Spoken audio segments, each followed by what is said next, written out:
All right, good. You can hear me back there? Perfect. Perfect. All right, if you will start grabbing you a seat and sitting down back there. It is about 12:15. We'll start getting this 12 o'clock meeting started.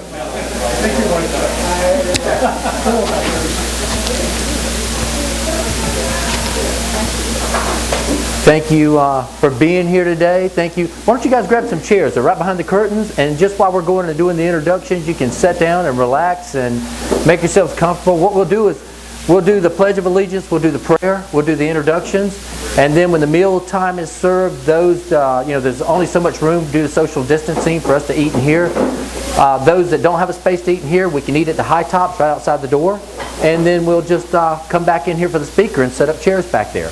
And I've talked to the 57th, they're good with doing that. With that, then, I am Brent Bracewell, and I get to work with some really great people. I get to work with some really great people here for the Georgia chapter of the Mighty 8th Air Force Historical Society. One of them back there is Sean Perkins. Sean, hold up your hands. She was helping take the money. And Mark Thomason over here does all our IT and setup. Thank you, Mark. Appreciate it. And Punchy over here, Punchy Jr. will be doing our raffle. Thank you, Punchy, afterwards. I appreciate you handling that. With that, does this door bother people? Do I need to close that while we do the announcements right now? Or are we good? You guys like the air? I think the air is probably coming through here is a good thing. We have the flag over here, so those that can stand, if you'll stand and join me in the Pledge of Allegiance.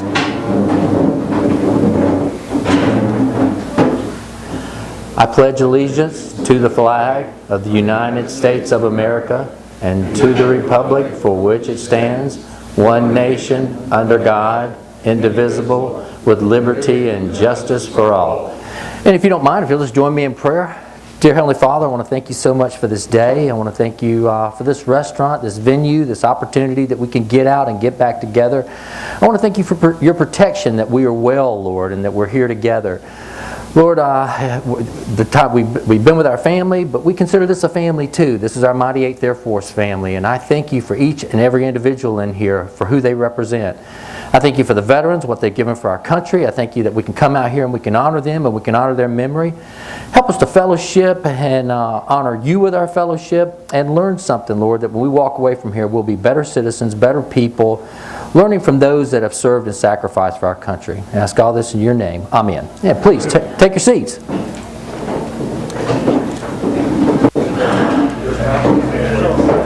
Again, I just want to thank you so much for being here today. I'd like to, this is the part of the meeting that I think is really important, that we go around and we kind of introduce ourselves. And the reason I like to do that is because there's some great talent in this room. There's some great people in this room. All of you people I love and appreciate so very much. And sometimes you don't know, just across the room may be someone that served with your grandfather or father. So that's important to share these things. I think it's very important that we point out our World War II veterans right away. Right here, we got Bill Montgomery. He was a Marine, still is a Marine, once a Marine, always a Marine. Bill spent a lot of time on Iwo Jima. There's not many of those guys left, and securing that island. So Bill, we thank you so much for being here today.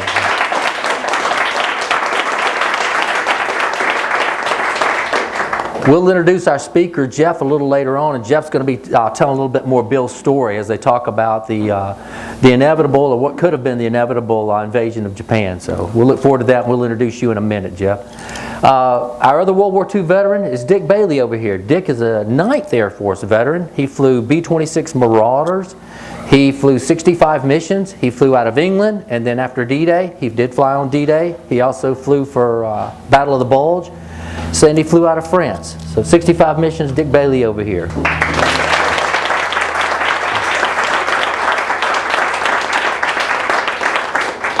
With that, I'm just going to kind of go around the room here real quick because we have some precious people here that represent some great organizations. And I'm going to start over here with my friend Steve Hoofenagel. He brought Dick, and Steve is with the Commemorative Air Force. Tell us a little bit about what they're going to be doing in September. And your Well, hi everybody, I'm with the Dixieland Commemorative Air Force down in Peachtree City. You haven't visited us before. We have 7 flying World War II aircraft down there, including a P-51 Mustang and a Corsair and a Dauntless dive bomber. We're going to open to the public, hopefully, in July. We're closed right now because of the pandemic. And we'll also be resuming offering rides in our Warbirds. And in September, on the 12th and 13th, we hope to have our World War II Heritage Days, which was delayed from April to celebrate the 75th anniversary of the end of World War II. And you can get more information at our website, dixiewing.org. Thanks, Hooper. I got to introduce Rebecca Vaughn. Rebecca's father flew in the Mighty 8th Air Force. Thank you. Tell us about Rebecca. Who was Hi. He was with the 91st Bomb Group, the first group of the first wing of the 1st Division, according to Friedman. That's all. She says that's all, but he went to the early Secret Service after that, and he literally guarded the presidents from, I think, Truman, Eisenhower, Kennedy, all the way to Nixon, and great book on his service in the Secret Service. We've got Loren over here, teaches over at Georgia State. Thanks for being here. My pleasure. Hello, everybody. For those who don't know, I'm from France, but, you know. Brent, I always like for Laurent to talk because he classes the joint up. Just talking, he classes the joint up. Joe, thanks for being here. Joe's with the Churchill Society. Tell us about it. I'm Joe Wilson, and I'm from Philadelphia, originally. I'm with the Churchill Society. We used to meet 5 times a year. I don't know what we're going to do now. But Laurent was supposed to be our next speaker in May, but that meeting got canceled. And I'm speaking next month at the Dunwoody Preservation Trust on Churchill you didn't know or don't know, if you're interested. July 18th, somewhere in Dunwoody. Thank you. Thanks, Joe. Appreciate that. Deborah Lindsay here. Deborah's a longtime historian. Deborah has done and learned more about history. She's forgotten more about history than I will ever learn. But what I'd really like to talk about is her latest book. Deborah, I'm going to let you introduce. And also, Deborah has volunteered to be a board member at the Mighty 8th Air Force our museum, the National Museum of the Mighty 8th Air Force. And I'll explain that a little bit later. Deborah, thank you for volunteering to be on our board. And please tell us about your book a little bit. I'll hold it up. Okay. I'll do that part. Yeah, do that. I've just had a lifelong interest in World War II. My father was in the Air Force, but he was stateside with the 15th, and my uncle was with, my uncle was with the 9th in Italy, and my dad was whatever, the 17th was here? I don't know. He wouldn't talk about it. But anyway, I've always been passionate about the war, and a subtopic of that is concentration camps. And I've studied in depth the German concentration camps. But I was curious of what happened, who started. I knew that Hitler had studied our programs against the American Indians. So I thought, well, the reservations actually fit the definition of concentration camps. So I wrote this book as of all the concentration camps from 1898 to 1945. And curiously, the United States has used concentration camps more than any other country in the world. So, Wow. and they're on sale today. And this is her book right here.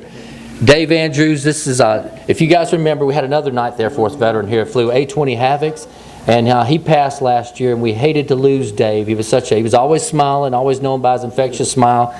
Dave, this is his son. Thank you for being here, Dave. Anything to add for the Freedom Riders or anything? All right. Lisa, a new member over here, and you got a great group you want to tell us about, the Georgia Veterans Hall of Fame. Let me pass this to you.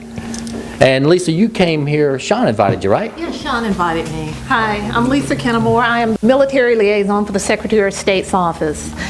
And I am the daughter of a World War II veteran. My father served in the Pacific as well as in Europe. My husband is a Marine. And my son is in the Army. He just got back from Kuwait, and he's getting ready to go up to Bragg. Wow. But I am passing out information about the Georgia Military Veterans Hall of Fame. And Colonel Richard White, he called me a few days ago, and he said, Lisa, if you go to any events where veterans are, please tell them about this. We want to honor those who serve valiantly, as well as those who have in valor, achievement, and service. And all of the information for it is in this booklet but they also have the Veterans Building, the Twin Towers downtown across from the Capitol on the plaza level and the balcony level are dedicated to information about World War I, World War II veteran, the Vietnam War, Korean War, as well as all of the other wars there. So if you have an opportunity, come down. It's free. I don't know if you want to go right now, but it is free, and when everything settles down, go down and just take a look and see all of the commemorative things that we have for everyone who served. Thank you all for your service. I appreciate you. Thank you. Lisa, thank you. Thank you for your service. And anyone without many family members in the military. Tim, tell us about your books, man. Tim's an author, has written several books on World War II. Tim has done so much to commemorate World War II veterans. Please tell us. You're too kind, Brent. Deborah, it's very interesting because I'm working on my 4th book right now, and it's a whole afternoon discussion of how I came across this manuscript, but I came across a manuscript of a man named Harry Rental, who was at Auschwitz and Dachau, and he survived. He wasn't even Jewish. So I'm basically documenting his story. I tracked his daughter down in Brazil because he immigrated to Brazil, so she's given me a lot of information post-war, but that's my 4th book, working on that, so. I've got all 3, they're awesome. Yeah, but I could talk for hours, but I am very, very fortunate because I have a long history of military service in my family all the way back to the French and Indian War.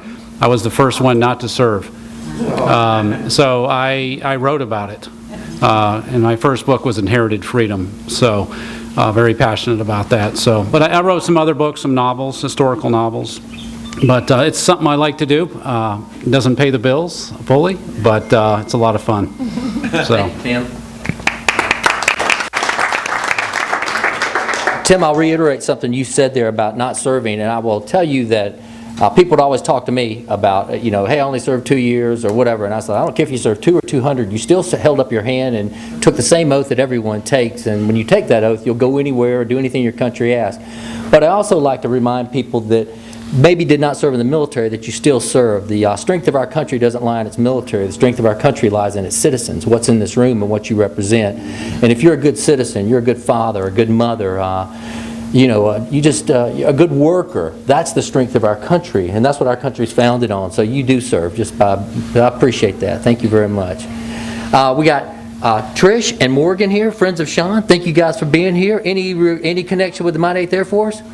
We still love you. That's okay. We're glad you're here. Bruce certainly has a connection with the Mighty 8th Air Force. You want to tell us about Malcolm, Bruce? Oh my goodness, Malcolm was with the 303rd Bomb Group.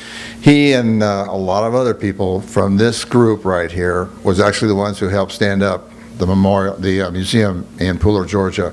Very proud of this family, very proud of this family right here.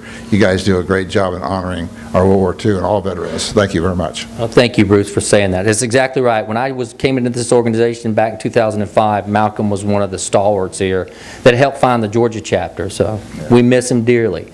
It's Rosemary's birthday right here. Let's sing her happy birthday. Today's her birthday, right here.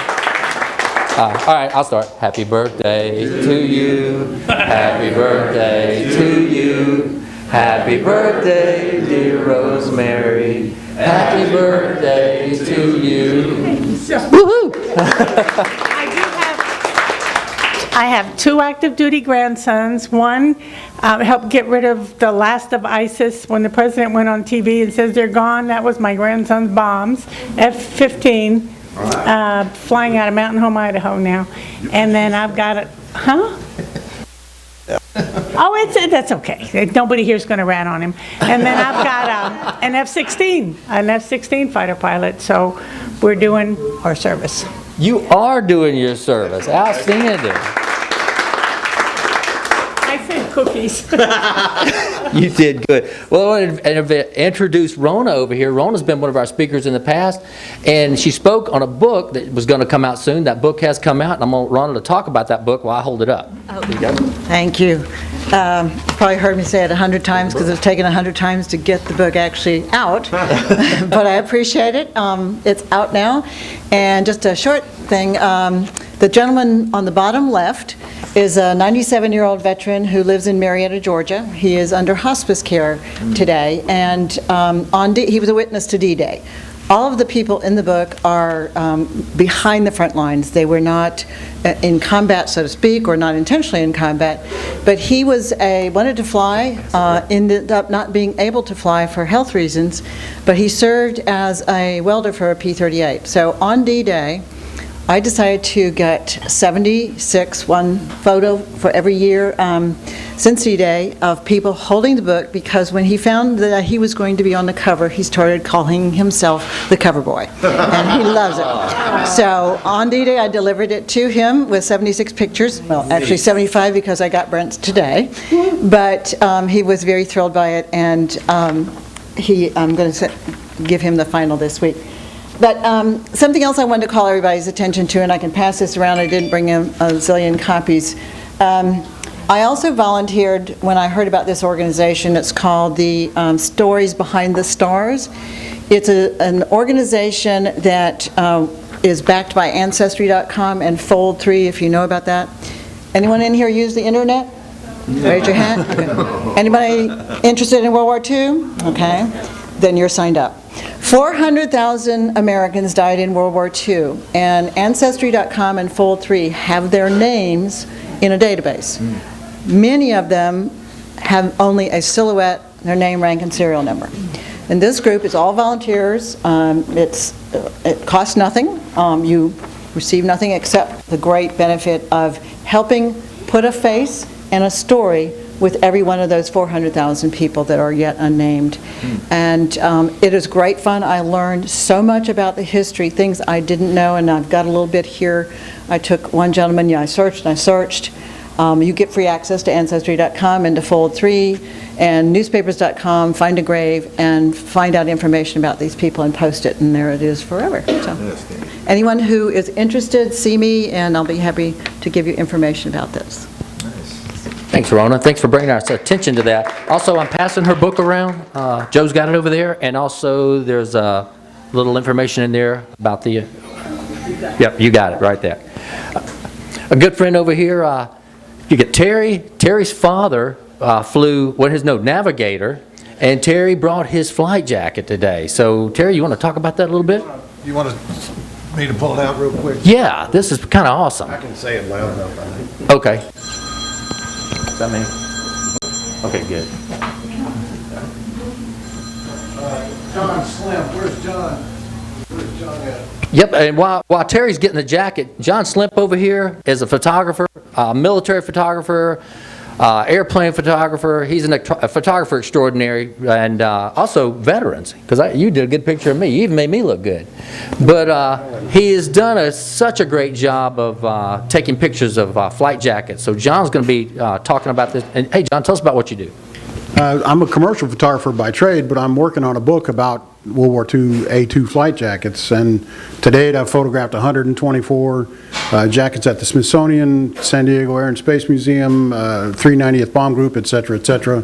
Had a webinar on Tuesday night, which will be posted shortly, so you can go back and look at it if you wish, where I talked extensively about the book. I'm going to photograph this jacket later on this afternoon. Be 125. Well, that's why I brought it in, because I didn't want to leave it in the car. So John's going to take photos, professional photos of it afterwards. But this is my dad's jacket. Flew 44 and 45. Was based at Smitterton Heath Airport, or Air Base, Old Faithful. And when I first really started looking at it many, many years ago, I noticed there wasn't 35 bombs on here. And I said, something's wrong, because he flew 35 missions. And I said, well, he just didn't put enough on there as time went on. But as you notice, there's some other bombs here, so there's a total now, these were where you couldn't really see them, but there's a total of 35, each 35 missions, 96 bomb groups, and 413 squadron. This is the logo, and not many jackets, to my knowledge, have the double logos like this. This is the 96 logo right here, and then this is the 413 squadron right here. And when you go in the men's bathroom, you'll see the logos on the wall. It's kind of a neat thing. But anyway, John's going to take pictures of it. The only other thing I had that he's going to take a picture of is when my dad passed, my sister was getting after my dad passed. Your rare watch. Anyway, I saved it, and so this watch went on every mission he ever flew as a navigator. As you know, the navigator sits up front in the glass in the front of the plane there. But anyway, that's the other item I have. And one day, maybe when the virus is over, I've got a complete scrapbook of all the bombing missions and everything else that he's doing. So anyway, that's all I had. Thank you. Appreciate that. You let people look at that a little bit later on if they want to? Yeah, if they want to, I'd be glad to show it to them. Thank you. As you well know, the A2 jacket went out after World War II. The Air Force brought it back in '87 for their wear, and the Army just brought it back just this year for aviation in the Army. So it's a great history for the A2 leather jacket, and thank you for bringing in a real original one for us. It's become very collectible now. I'm surprised at how many people really are looking for them. Oh yeah, those originals are amazing. Thank you, Terry. Thank you for bringing it and sharing that with us, sharing your dad's story. Over there against the wall, Punchy and Nancy, if y'all came in the main door, you saw a P-51 out there. It's painted the West by God, Virginia. That's Punchy's dad. He was 8th Air Force, 352nd Fighter Group. Thank you guys for being here, and thank you for always supporting our chapter. Love it. Chuck Eves right there. Chuck got a double dose. His dad and his stepdad flew in World War II. Chuck, thank you. And airborne. Yeah, My father flew out of New Georgia as a Marine Corps pilot. He flew R-4Ds, but he snuck in missions with PBJs, which is a B-25, unofficially. He died in a Corsair crash in '46. He was based right here after the war. And he was hot rodding around and saw some people on the ground that were waving at him over Cedartown, Georgia, and he decided to put on a little air show and clipped a wingtip on a Seaboard Coastline water tower that services the water tank that services the choo-choo trains back in those days. And I'm guessing he probably had enough time to say, uh-oh, and it was all over. I was 9 months old, so I never knew him. My daddy flew out of Valdosta, and dadgummit, what's the airfield down there? Moody. They've got A-10s down there now. But he was in training command. He was such a good pilot and such a winsome man that they wouldn't let him go overseas. So he flew B-25s and A-26s and taught the nationalist Chinese and taught many of the WASP pilots how to fly those airplanes. And when anybody would ask him later on, well, Red, what did you do in the war? He said, I fought the Battle of Valdosta. I'm Civil Air Patrol. I didn't serve in the military. We are an auxiliary of the Air Force, but I flew out of this airport as a private pilot years ago. I worked for Pat Epps, and I'm talking too long, aren't I? I work for Pat too. Especially with no real war stories to tell. But I do have the distinction of not totaling 6 Cessna 150s. I avoided that somehow. But I'm proud of my daddy and my father, the service that they gave. My daddy, I call him, the Army Air Force guy, he was not allowed to go overseas. He was a Georgia Tech football player, all-star, and he was a big, husky, all-man's man. They wouldn't let him go. But he served his country, as many veterans have, as all veterans have, without firing a single shot. My father-in-law was on the USS Antietam. He was a armorer for the airplanes on the deck, and he never saw any combat. And to this day, he's 93. To this day, I think he's a little embarrassed about that. But I've told him many times, you serve, you put yourself out there. You never knew when a torpedo would hit or when a flight of Japs would come over. You were there, and you were ready if you were needed to do what you needed to do. So I salute all veterans personally. I practically revere all you guys, whether you serve 2 years or 22 years. I don't care. I don't care if you're a cook in the Coast Guard or you're a 4-star. In fact, I was talking in the parking lot of Walmart one day, this man in a wheelchair, and he had on a Coast Guard cap. And I told him this same little, I thought, patriotic story. I don't care if you were cooking the Coast Guard. And he said, I was the cook in the Coast Guard. I said, oh, no offense. He said, no, that's okay. Oh, well, like I say, I tend to talk too much, but thank you. Let me say that. Chuck, that was well said. We can take you on the road. That was good. Tony Briggs, West Point grad. Tony's got a future speaker for us, and he's brought his book. Tony, would you tell us a little bit about it? Because we're looking forward to him coming. It's a friend of Tony's who went to school with him at West Point. Thanks. This is a book. It's called Solid Steps Through Shifting Sand. It's a memoir. It was written by he and his father.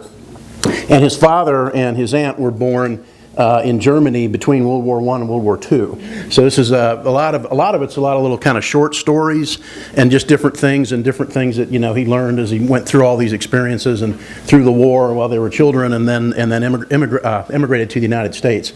So it's really a fascinating set of stories. It's the kind of book you can pick up. You don't have to read it cover to cover. You could pick up just about any place in it and find something interesting, to read that will have an interesting life lesson. Very Christian based as well too. So anyway, we're working on Mike. We had a plan for him to come and visit, and then this whole pandemic thing hit. So we're just sort of sorting that out, and once we can get that scheduled and figured out, we were going to have him come and kind of say hi and speak to the group. Thanks, Tony. Appreciate it. Thank you so much. Tell you what, I'll pass the book around too. Won't you let everyone look at that too? Thank you. John O'Neill back here, good buddy. Well, I can say that because I got the microphone. But retired from UPS, but now John is full-time, almost full-time. He is he is the chair for the executive board for the Mighty 8th Air Force Museum in Savannah. He is really helping our museum out and taking it to new levels. But John's also the son of a guy who served in the Mighty 8th Air Force. Tell us about John. Oh, thanks everybody. On January 43 to 45. So I'm happy to be here. Your museum is open as a memorial and steady crowds every day through the door. I'm happy to report, and I want to thank the 8th Air Force Historical Society, because if it wasn't for the seed money that was provided by this organization 25 years ago, that museum in Pooler would not be there. So thank you all. It's your museum. We welcome you. We want you. Next year's our 25th anniversary Silver Jubilee, and there's some very special plans underway right now for our museum. So thank you, everybody. Thank you, John. People often ask me, they say, hey, to be in this chapter, is there any dues? There are no dues to be in this chapter. We're just happy you come to the luncheon. But I will tell you, if you want to do anything for this chapter, just join the National Museum of the Mighty 8th Air Force, because museums are really hurting, especially during the pandemic. And if you'll just support our museum just by joining in part of the membership, and if you can give a little bit of money, we'd like that even better. So thank you so much. Again, we got Sean back here. Sean's one of our stalwart members, officers, taking the money. Where'd my bride go? Oh man, she does not want me to show her that she's my bride in public. Oh well. We got us a brand new member over here, or a brand new first time attending. You're a member now. Thank you. I'm Bill Lohmeyer. I'm very pleased to be here. I came here for the honor of being in the same room, but I'm apparently not going to be able to meet him. Bill Montgomery. I served in the Marine Corps 50 years ago, but he was there when my father was there, and I'm very, very impressed. I've met a lot of interesting people along the way. I've flown the commemorative Air Force P-51, and I met Chuck Yeager and Dick Cole, who was Doolittle's co-pilot, and these things are fun. They are indeed. This is I can't think of a few places I'd rather be than here. But thank you. Thanks for being here. Appreciate it. Ray, if you've ever seen a presentation on the Mighty 8th Air Force, you haven't seen one till you hear Ray do one. He does one of the best ones I've ever seen. Now, tell us about your dad, Ray. I'm an 8th Air Force historian, and my dad served with the 385th Bomb Group for 40 months, from August of 42 until November 30th of 1945. And I would also give a shout out to, and that is the aviation wing of Marietta. It's an air museum. We have a lot of warbirds, including 2 one-of-a-kind aircraft that are the first of their kind. And I would suggest when we reopen, which we're open on weekends, not yet, but soon, that you come out. The aircraft range from Vietnam era to later, up through an F-14, Tom Cruise, Top Gun, that one. And I would also say, as a fellow West Pointer, beat Navy. Another officer here that puts this thing together and helps make these meetings happen, has kept this chapter going a long time, is Greg Leach right here, my good friend. And Greg brought a friend, and that's what we do. We invite other people to come to this meeting. Greg, would you mind introducing yourself and your buddy? I'm Greg Leach. I'm the operations manager for the 8th Air Force Society. My friend Brad Hayes, little sore subject, but he ran the museum, the Naval Air Museum at Barbers Point in Hawaii, and it's a long story. We're not going to get into it, but he is here, and he's a encyclopedia of knowledge of World War II in Hawaii and the Pacific, if you want to pick his brain later. I don't want to embarrass him anymore, but real quick, Jennifer will be here in a little bit with Carolyn, and that's saying my dad, he couldn't make it, he wasn't feeling very good, and he didn't want to get around everything, and he's just such a nice guy that he stayed at home, but he wants to come back, and hopefully soon we're going to have him as a guest speaker. Thank you so much, Greg. Appreciate it. We're here to get him the dog. Yeah, a lot of stuff's happening. His dad flew in Korea, and he flew in Vietnam and retired soon after Vietnam. And then he became a corporate aviator for the rest of his life. Just a great, but very humble warrior. My good friend Pete over here, thank you for being with us. Thanks for a fellow Army aviator for me. So introduce yourself. I'm Mike Lozano, Oh, I'm sorry, Mike. That's all right. I'm sorry. P.D. Cerrito. Pete's a friend, co-worker of mine, because I work with the FAA now. So, as a matter of fact, this next week starts my 24th year there. But I was commissioned officer in the Army. I cheated the system. I did 2 years in ROTC and got a regular Army commission. So I must have done something right. And then went to flight school. And one of the best things I ever did was I got to go back to Rucker and become a flight commander teaching flight school. And that was great. I loved it. So thank you. Where are you from? You can't tell? I want to know the borough. I'm from the Bronx. From the Bronx. Okay, Bronx. Grew up in Long Island. Mike Lozano, I'm so sorry. I'm looking at you and thinking Pete Acevedo. I know. I'm so sorry. But thank you for being here. And I'm so glad to have a fellow Army aviator here. And I offend you right off. Nancy, thanks for being here. Nancy Huey. Thank you so much. I represent the Daughters of the American Revolution. And we love our military, and we appreciate everyone's service. Thank you, Nancy. We appreciate you being here. I love the red, white, and blue you wear every time you're here. Appreciate that. All right, Jim, would you tell us about the guys you brought over here? Travis Lofton, good friend of mine, retired corporate pilot, interested in World War II history and the aviation side in particular. My son, Christian, he is starting in engineering at Kennesaw State. He's always had interest in World War II history and Japanese and Asian culture. He's taken Japanese in school for several years. My dad was a B-24 instructor pilot at Liberal, Kansas. Never got overseas, but he sent an awful lot of pilots that he trained to the 8th Air Force. His best friend growing up, Mickey Angevine, who was my godfather, served with the 409th Squadron, 93rd Bomb Group, 2nd Air Division, which was all B-24s. And he flew on the very first mission in September of '42 with Colonel Timberlake. He was the squadron commander, and he also survived the Palesti mission. He came home after actually 23 missions because 2 were so severe he got double credit. So he came home and became a instructor at Charleston, South Carolina. So that was my connection to the 8th Air Force. Thanks, Jim. I appreciate that. And finally, I'm going to let Jeff introduce all the lovely ladies at the front table. Yeah, hi, I'm Jeff Johnson.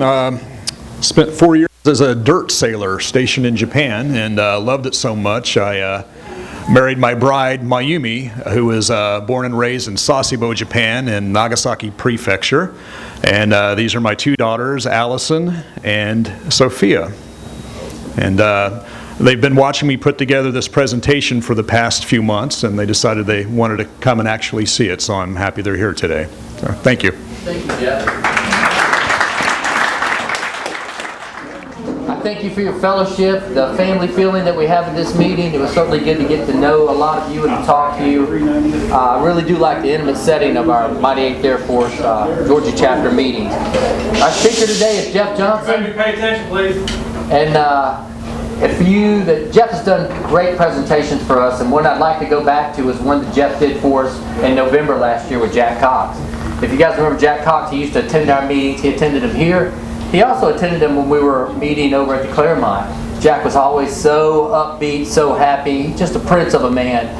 And last November, Jeff did a presentation on Jack right here, and we actually did it in the other room, but it was right here. It was one of the better presentations that I ever had. We didn't know that Jack would find out that he had cancer in December and be gone from us at the end of December.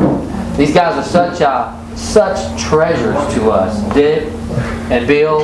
And I just want to say something too about these guys being treasures to us and about this presentation today. This is going to be the first time I've ever heard a presentation on what would have been the invasion of Japan. You know, we've heard a lot of talk about it. I mean, there's been a lot of controversy on should the atomic bomb even been dropped, and Jeff's going to talk about that. What would have happened, you know, if we'd have had to do an invasion of Japan?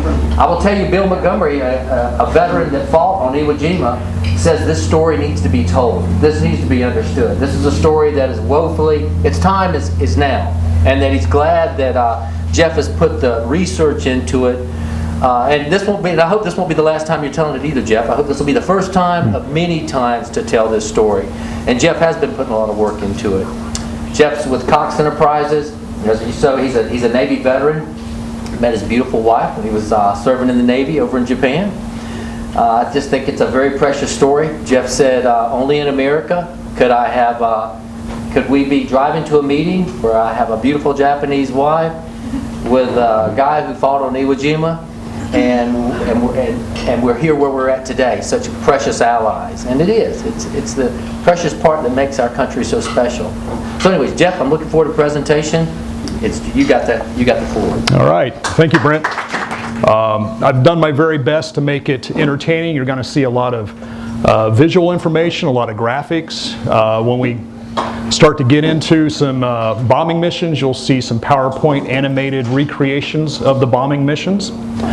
I'm going to start out first giving a summary, sort of a crash course on the history of Japan from its beginning all the way up to the Pacific War. And the reason I'm doing that is I think most of us were very familiar with our German enemy. We know about Nazi Germany. We know about the Treaty of Versailles leading to the rise of the Third Reich. We understand Hitler. He was a very evil man. You turn on the History Channel and about 98% of the programming on World War II is Europe. We don't know the Japanese enemy. We don't know Hirohito. He's not quite as sexy as Adolf Hitler, if you will. So it's very important to me to share with you the history that led to the Pacific War. I'm going to go into some historical events in Japan that you may wonder, what does this have to do with the Pacific War? And I can tell you, it has everything to do with the Pacific War. Our war with Japan did not start at Pearl Harbor. It started centuries before. I'm then going to go into the Japanese home front, what it was like to be Japanese during the war. I'll then go into some of the strategic bombing missions that we conducted against the Japanese home islands. I'll go over both atomic bombs, and then I'll get into Operation Downfall. This is the planned invasion of the Japanese home islands that Bill Montgomery would have participated in. I will use Google Earth imagery to go down and look at the actual beaches that he would have landed at. Now, Bill has never been informed of the battle plans. He trained for the invasion, but of course, they're not going to tell the troops their battle plans until shortly before they land on the beaches. When I finish with Operation Downfall, I'm going to spend a little bit of time talking about some of the aftermath, some of the events that have happened since the end of that war. And I've also constructed the PowerPoint in such a manner, like I said, there's a lot of visuals, you're going to hear some sound effects, but you're also going to see my dialogue printed on the screen. Two purposes, they're my notes, and secondly, I want to make sure that those who can't hear can at least read the information. And so there's a lot to get into, so without further ado, I'll get started, and I'd like to start off by showing a short video clip.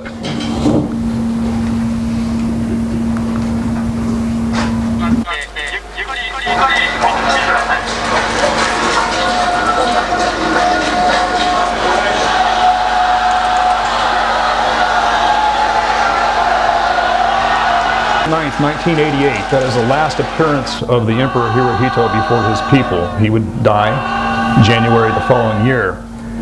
And in that crowd of flag wavers was a person I knew, he was a 19-year-old kid, and he wanted to go there and see the Emperor Hirohito. Not to pay homage to him, certainly not to worship him, but to put his eyes on living history, the last surviving great leader of World War II. And that 19-year-old kid was me.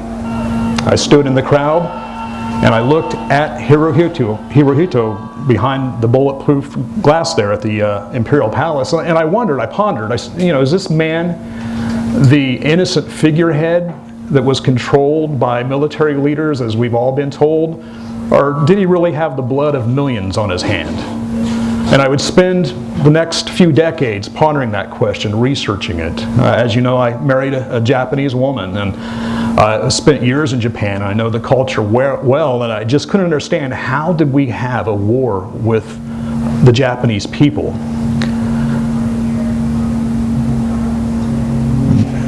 So my research will help answer this question.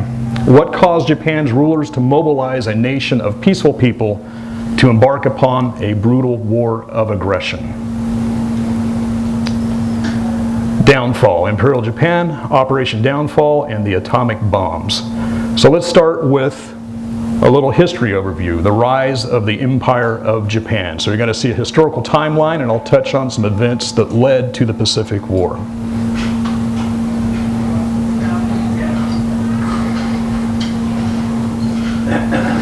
So here's a map of Japan there on the right, the 4 Japanese islands, Hokkaido to the north, Honshu, the main island, Shikoku, and then Kyushu. I've got Kyushu blown up. A lot of history, both centuries ago and World War II, happens in Kyushu. That southwestern island there of Japan is full of history, so there's going to be a lot of focus on Kyushu. So Japan is founded in 660 by the Emperor Jimmu. He is a descendant of the sun goddess Amaterasu Omikami. He was the first emperor of Japan's chrysanthemum throne, which is the world's oldest hereditary monarchy. Today, Naruhito, the 126th emperor of Japan and grandson of Emperor Hirohito, is on the throne. He ascended to the throne in 2019 when his father Akihito advocated. The first time a Japanese emperor has advocated, it was due to health reasons for centuries. Now, for centuries, from the beginning in 660 BC, power was vested in and exercised by the emperor. He was not only on top, but he was in control. He called the shots. This was the imperial system. Starting in 1185, the feudal period of Japan begins. So with the start of the feudal period, power is shifted to the shogun, the military ruler. The emperor, although still on top, became a powerless figurehead. This is the shogunate system. And here you see the pyramid of Japanese society, and I'm going to put some words in some mouths here. So I've got the emperor saying, I am a cleric, a symbol of my people. He basically hangs out in the imperial palace with his concubines and writes poetry all day and doesn't get involved in worldly affairs. That's the job of the shogun, who's really in control. The shogun says, I rule in the name of the emperor. And then here we have the daimyo, and there were several daimyo. They were regional landlords. We are vassals of the shogun, they say, and landowners. And then underneath the daimyo, you have the samurai class, which only made up about 5 to 10% of the Japanese population. These were the warriors. These were the militarists, if you will. And I have them saying, we are the elite warrior class, professional soldiers in our daimyo's army. And then underneath there, you have the vast majority of the Japanese people. 90% of the population is peaceful. Peasants, artisans. It stopped. Peasants, artisans, merchants, and these are peaceful people.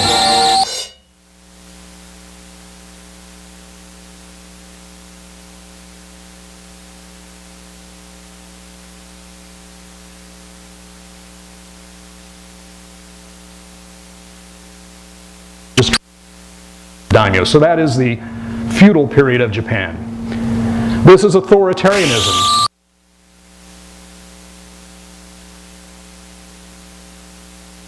Always power on top, and everyone else does what's told. Yeah, we do have a little technical issue there, but looks like we're fixing it. Okay, so moving right along.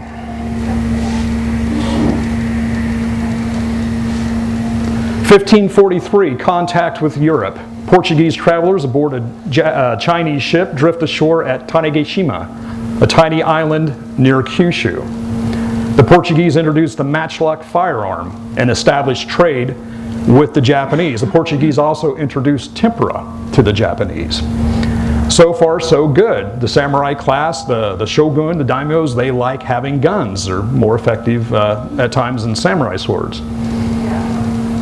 Then, something very monumental happens. This is something that every Japanese school child learns about today. They don't learn a lot about the Pacific War, but everyone knows about this, and this event has religious implications.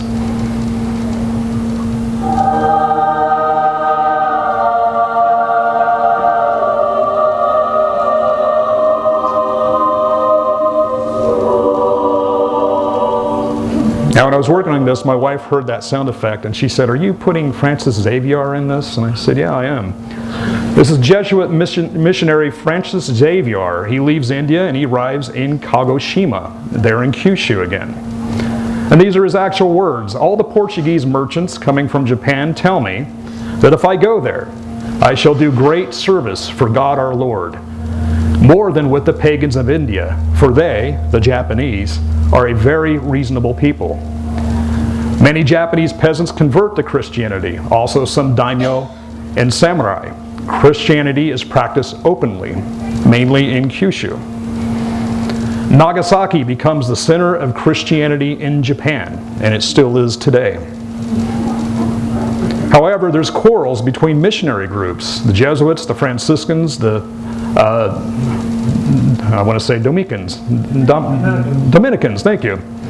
They're all seeking influence and power with the daimyo and the shogun, and this was causing some concern in Japan. The shogun at the time, Tokugawa Ieyasu, he started to consider Christianity a method to soften up Japan for European conquest. Christianity was considered, from his perspective and from the ruling class's perspective, incompatible and disruptive to Japanese society.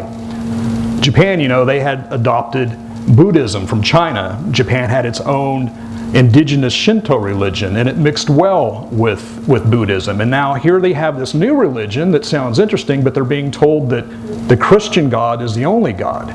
And from a Japanese perspective, well, the Christian God's not polite, lacks manners.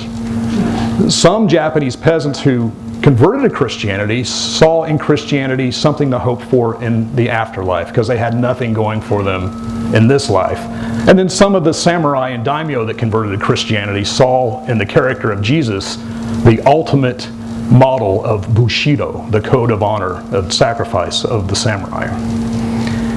However, with the persecution of the Christians, 28,000 Japanese Christians are martyred. There you see a still plate with 3 pictures. There's actually 3 still plates. It's called the fumie. That plate would be placed in front of a Japanese person, and that person would be forced to step on the plate and renounce the Christian faith. If they did that, they lived. If they did not, they were put to death.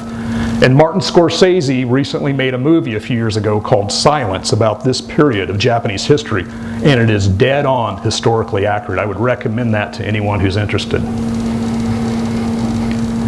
So in 1626, Christianity is banned from Japan, and the Christians that are still alive, they go underground, and they will remain underground for hundreds of years.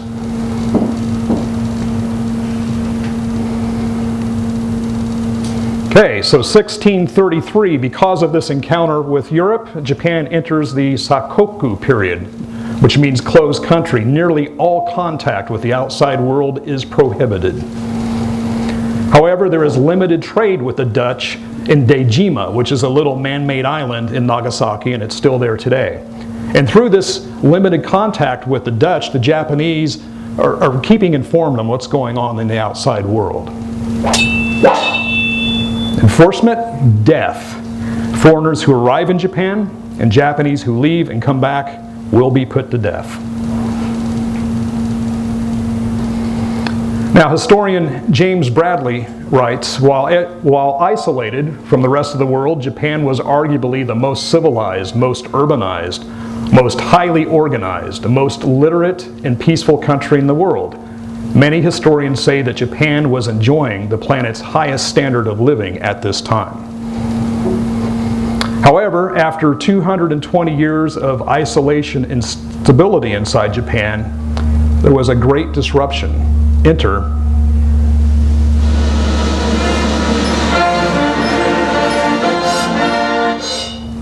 the United States. So maybe you've never heard of this, or maybe you've heard a little bit about it. But yeah, we were the great disruptor. So it's the mid-19th century in America, and it's also the mid-19th century in other places, and there's an industrial revolution in full swing in the United States. America needs well oil. We don't have the light bulb yet. We have lamps that need well oil to light our nights. We need well oil to oil our machinery in our factories. The Japanese waters are teeming with wells. We also have a lucrative trade with China. We need access to Japanese ports without our sailors being put to death. So, in 1853, President Millard Fillmore sends Commodore Matthew C. Perry to Japan. Perry's U.S. Navy flotilla and a 31-star flag, the flag you see there, enter Tokyo Bay. And it scares the heck out of the Japanese. They call these ships the black ships. They've never seen anything like them. There's a funny story too, true story. When Perry's fleet arrived, he demanded an audience with authorities, and the authorities didn't know what to do. They were afraid. So they rounded up a group of prostitutes and sent them out to the American boats and said, keep them busy while we figure out what to do. A true story. It's almost comical if you read about this period of history. So Perry delivers a letter from President Fillmore to the Emperor of Japan, who was the Emperor Komei at the time. And Fillmore encourages friendship and trade with the United States. However, we have a cultural misstep. I'm putting words in mouths here. I have the Emperor saying, why did he address the letter to me? The Shogun deals with worldly affairs, not me. And I have Fillmore saying, I thought he was an emperor. Well, while the Japanese think about Fillmore's letter, Perry conducts a live fire exercise in Tokyo Bay. And he tells them, don't mind our powerful guns, we're just celebrating Independence Day. This was July of 1853.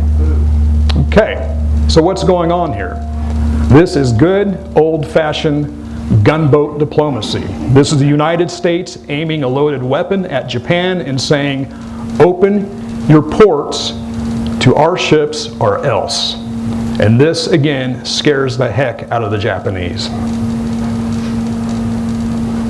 So this photograph here you see there in the corner, that's a modern-day photograph of Tokyo Bay. This is the Odaiba section of Tokyo. And you notice there's a few islands there that have stone walls around them. Those stone walls, still there today, were erected in response to Perry's arrival.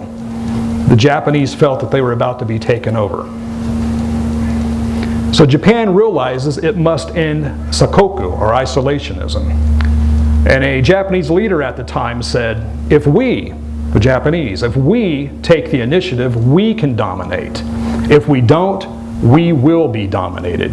So from the Japanese perspective, and it's very reasonable, they're about to be colonized. The Japanese knew what was happening in the Pacific. They knew that the Spanish had taken over the Philippines. You had the British meddling in China. They've got Hong Kong. You've got the Dutch and down toward Malaysia.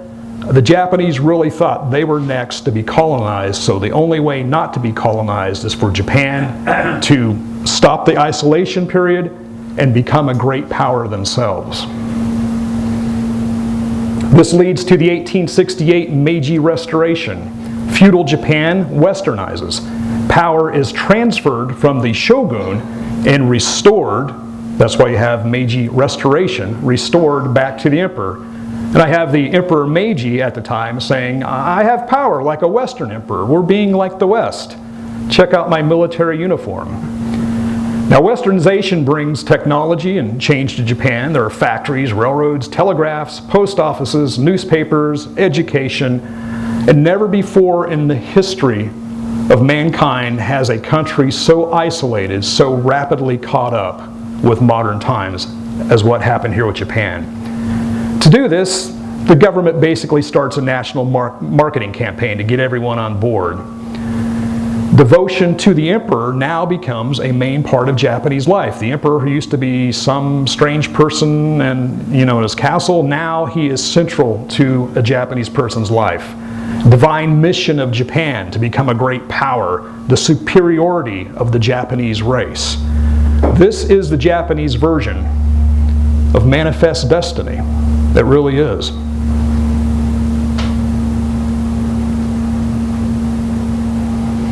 In 1871, Japan forms its first national army of about 100,000 former samurai. But that's not enough. In 1873, conscription is introduced, the birth of the Imperial Japanese Army. This is an army not just of the warrior class, not just the 5 to 10% samurai class. This is every male in Japan must serve 3 years active, 4 years reserve. The emerging empire Japan lacks natural resources and must expand. So in 1894, Japan has its first war with the Chinese, the Sino-Japanese War. They go to war with China over influence on the Korean Peninsula. Japan views Korea as a bridge to Japan. If the Russians want to colonize Japan, they'll probably go through Korea. So Japan wants more influence over Korea. They go to war with China. Now, Japan had historically respected China. China is where great culture comes from, the writing system. But now Japan views the Chinese as backwards and racially inferior. 1904, the Russo-Japanese War. The Russians start to build a railroad down toward Korea and Vladivostok in Russia, and it spooks the Japanese. So they go to war with Russia to head off Russian expansionism.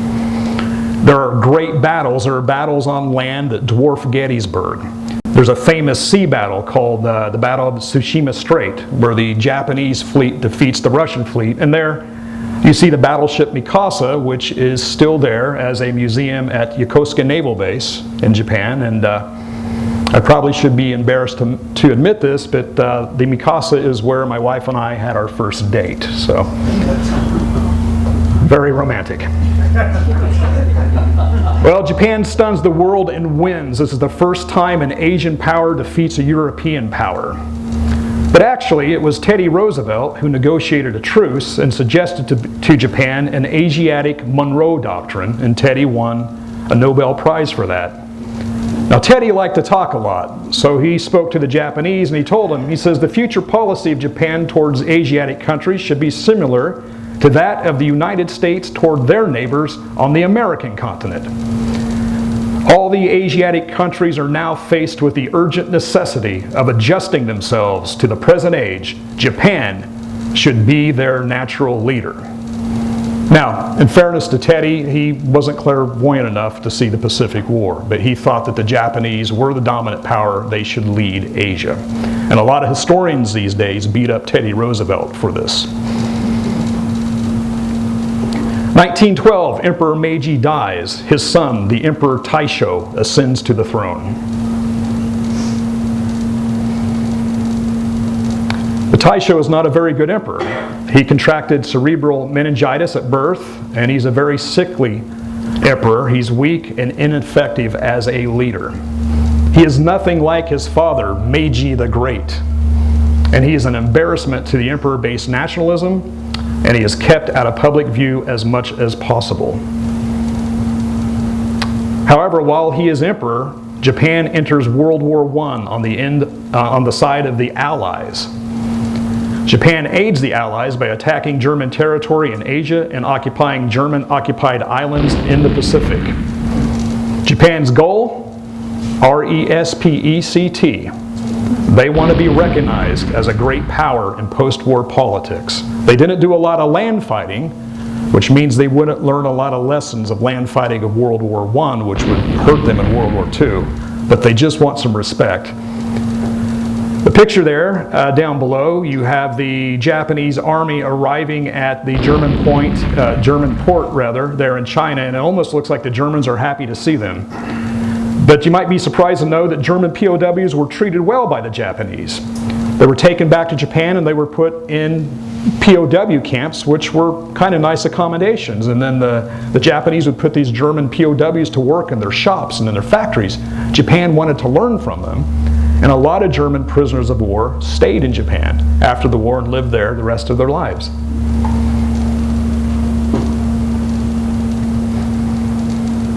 (1919) League of Nations. This is very important. Japan attends the 1919 Paris Peace Conference and offers the racial equality proposal, which demands equality for non-white members of the League of Nations.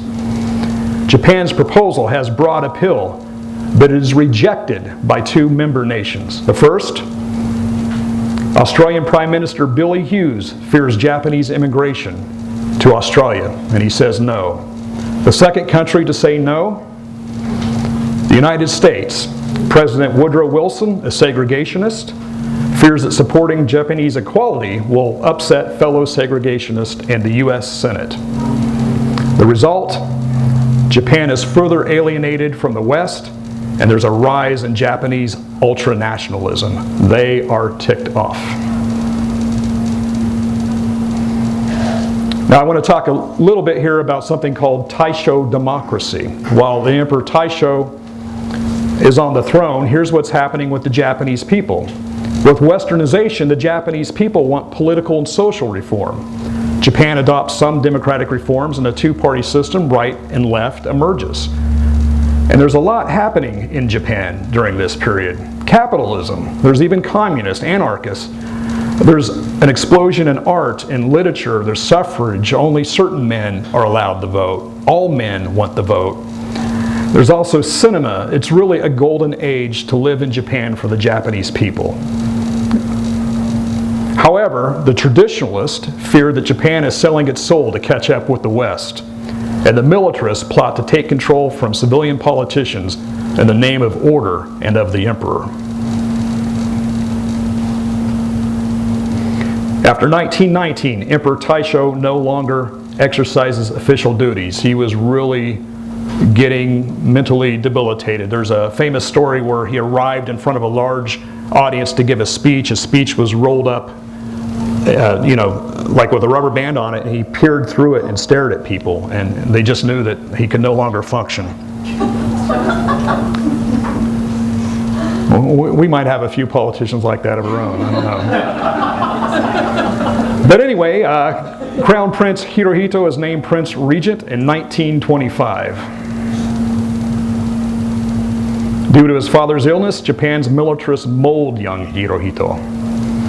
He is schooled by military men to become a military leader as emperor. He is not molded to become a powerless figurehead. 1926, Emperor Taisho dies. Hirohito becomes the emperor. 24-year-old Michinomiya Hirohito, the Emperor Showa, ascends to the throne. Some see in the young Hirohito an opportunity to restore power and prestige to the chrysanthemum throne. They want Hirohito to not be like his father, but to be like his grandfather, Meiji the Great. So there's a lot of pressure on Hirohito, and it's kind of like he has a grandfather's chip on his shoulder. And the militarists see an opportunity to take control and crush the democratic values inside of Japan. So now we enter the Showa period, the period of enlightened peace. Leaders in the Imperial Japanese Navy advocate a constitutional monarchy with the emperor in control. However, the Imperial Army advocates a contemporary military shogunate where the emperor shares power with military leaders, and the army gets its way.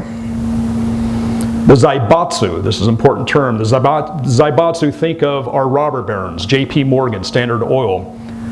In Japan it was Mitsubishi, Sumitomo, Mitsui.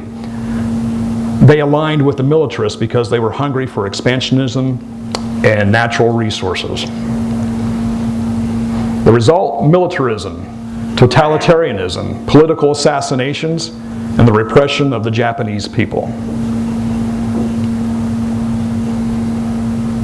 In 1931, Japan invades Manchuria. The Imperial Army unilaterally invades Manchuria to grab natural resources and living space for an increasing Japanese population and sets up the puppet state of Manchuria. When I say the Japanese army unilaterally invaded Manchuria, I mean that. They didn't even ask for permission from the emperor. The Japanese military felt that they were in charge of Japan's destiny. They'll do what they want. The Chinese appealed to the League of Nations, which sides with China. And we've all seen this film. 1933, Japan walks out of the League of Nations.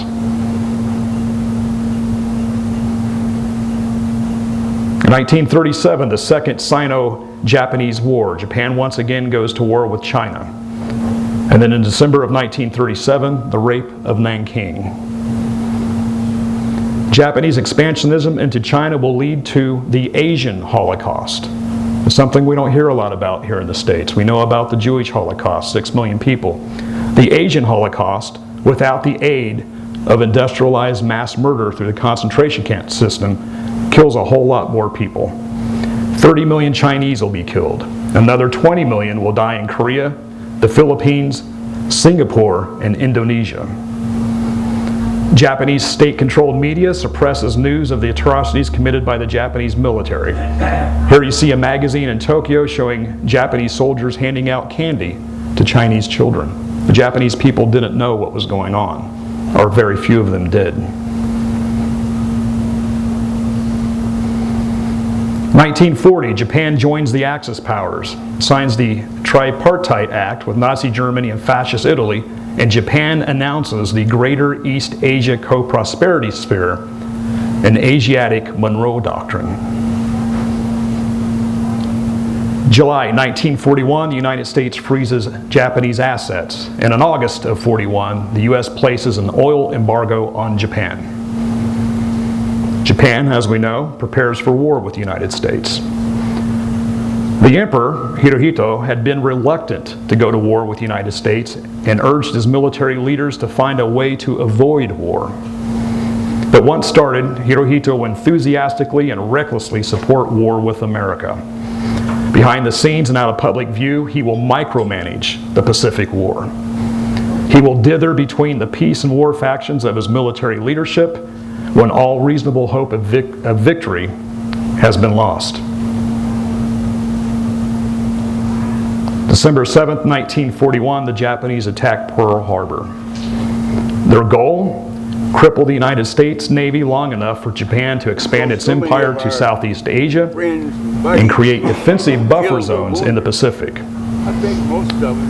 Now, Franklin Roosevelt had moved the U.S. Pacific Fleet from the coast of California in 1940 as a show of strength to the Japanese, and a lot of historians these days believe that Roosevelt ended up provoking the attack on Pearl Harbor by doing just that. Now, we get into the Pacific War, and this is a quote that I really like.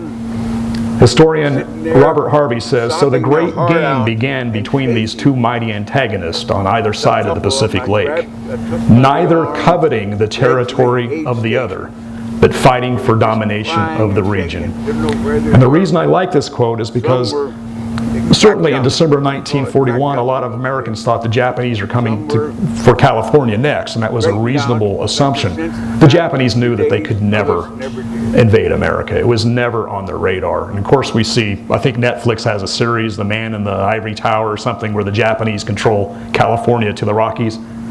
they never had any intention of that. They just wanted control of the Pacific.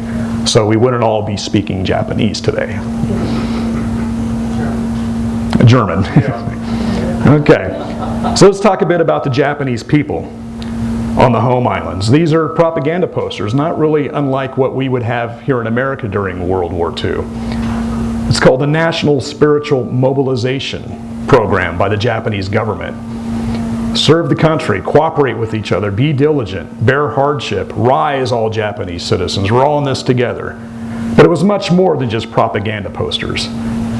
Beginning in 1937, the Japanese government prepares the Japanese people spiritually for total war by organizing at the local level. The state made people accept war, if not supported enthusiastically, by pressuring them to join community groups, community councils.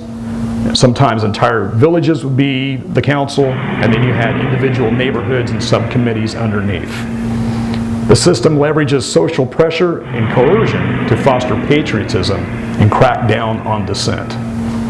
And here we have some photos of the home life in Japan during this time. A neighborhood association meeting there, neighborhood association fire drill. In the bottom corner we have a poster from the community council that says, "People with permanence will please refrain from passing through here." So you have to ask yourself the question, if Japanese women did not want permanence, why would they put posters out? The Japanese people are being suppressed.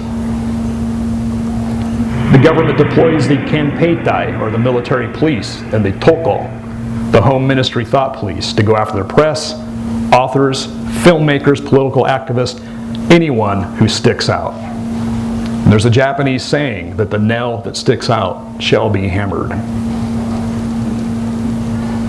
Let's talk a little bit about the Japanese imperial soldier. How do you take peaceful young men who are barbers or store clerks and turn them into ruthless, fanatical killers? You do it through a system of brutality that wipes out their humanity. Let's talk about the code of the samurai, Bushido. The Bushido tradition advocated respectful and even chivalrous treatment toward the enemy. There was room for mercy in the code of Bushido, but it was not the tactic adopted by Japanese army commanders to win the war with China. Bushido was perverted in the military training of the 30s. Its self-sacrifice doctrines were retained, while its code of honor was discarded in the interest of a much more modern doctrine, that of total war. A thoroughly 20th century doctrine with no connection at all to traditional Bushido. Here's a phrase that was very popular in Japan at the time, Yamato Damashi, or Japanese spirit. The Sino-Japanese and Russo-Japanese wars, during those wars, many Japanese troops had surrendered, served as POWs, and later been welcomed back to Japan with open arms. But as the Meiji leaders passed, a new crop of Yamato Damashi boys decreed that it was absolutely forbidden to withdraw, surrender, or become a prisoner of war. This is what was going on. Facing superior industrial might of the United States, the Imperial Japanese Army adopted asymmetrical warfare. The Yamato Damashi, or fighting spirit, will defeat a better equipped army. And the Japanese militarists knew that if they allowed their soldiers to surrender, they would surrender en masse to the Americans. So it was absolutely forbidden. And there you see a formula. Fighting spirit, or Yamato Damashi, is greater than weaponry, military strategy and tactics, and enemy numerical superiority. That was the Japanese Army's fighting doctrine in the Pacific War. Recruit training was brutal, unimaginably brutal. Recruits were beaten with wooden bats, punched, hit in the face with the soles of hobnail shoes, blows that often broke cheekbones or noses. In fact, all recruits seemed to sustain injuries of one kind or another during their training, sometimes even requiring hospitalization. Deaths and suicide in basic training were not uncommon. That according to Japanese historian Samuel Hideo Yamashita.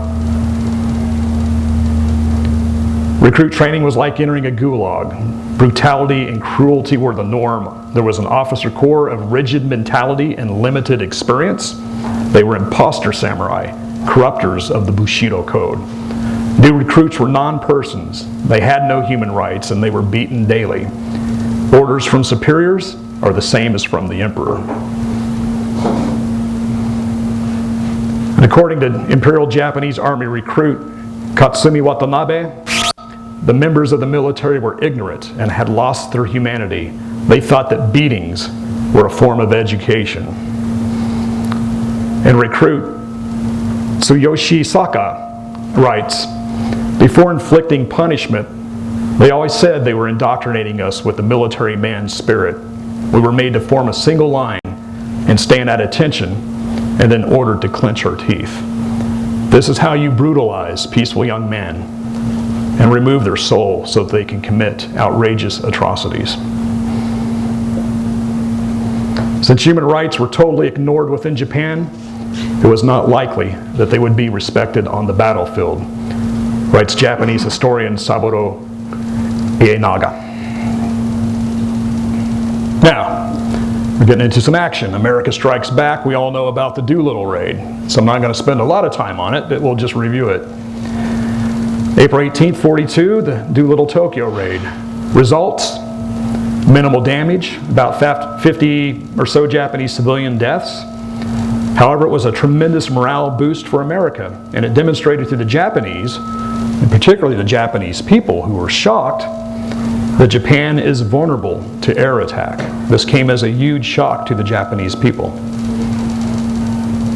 2 years will go by before the United States again bombs the Japanese home islands. And this is very important to know. In August of 42, the U.S. begins an island hopping campaign with the capture of Guadalcanal as America plans for Operation Downfall, the invasion of the Japanese home islands. In large part, the Americans will fight Japanese garrisons defending small island possessions that are cut off from resupply and reinforcement.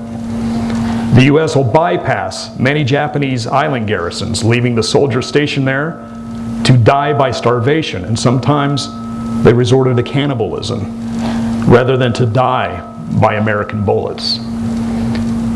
Very important to know, throughout all the fighting in the Pacific War, the United States military will not bloody the bulk of the Imperial Japanese Army, which is stationed in the Japanese home islands and in China.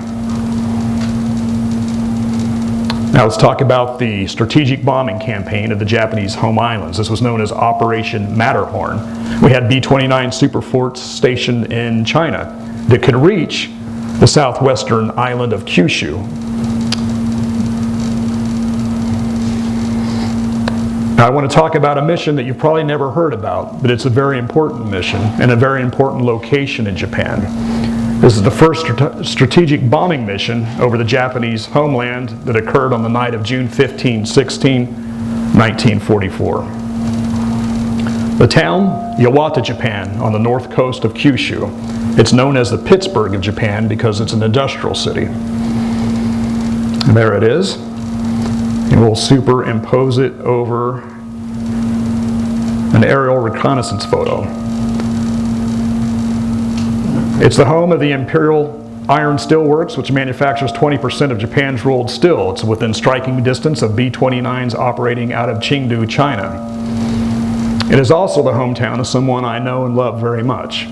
He was 5 years old at the time. His name is Toshio Matsunaga. He is the father of my wife. He's living very close to the steelworks at this time. So on the night of June 15, 16, 4 B-29 Pathfinders arrive over a blacked out Yawata. And according to PowerPoint animation, or not quite yet, but the city is covered by 5 dense clouds, I should say, and then we'll get into some PowerPoint animation. So here are Pathfinders coming through. They light up the target.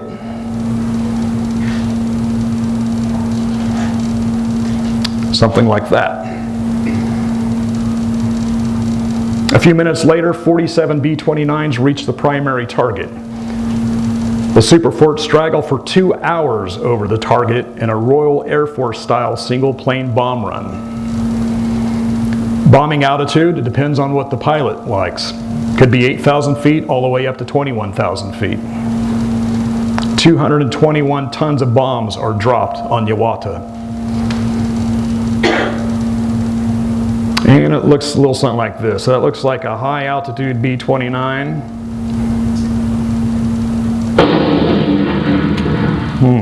There's one flying sort of low.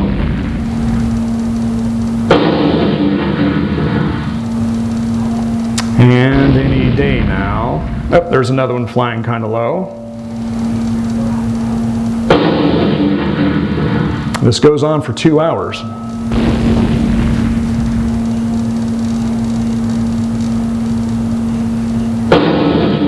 And to this day, my father-in-law still hears the air raid sirens in his ears.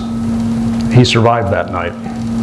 Results: only one bomb struck the steelworks, causing minor damage. We lost one B-29 that was shot down by a Japanese fighter, and 5 B-29s were lost to accidents. We lost 57 American airmen and 1 war correspondent from Newsweek magazine who was aboard one of the Superforts.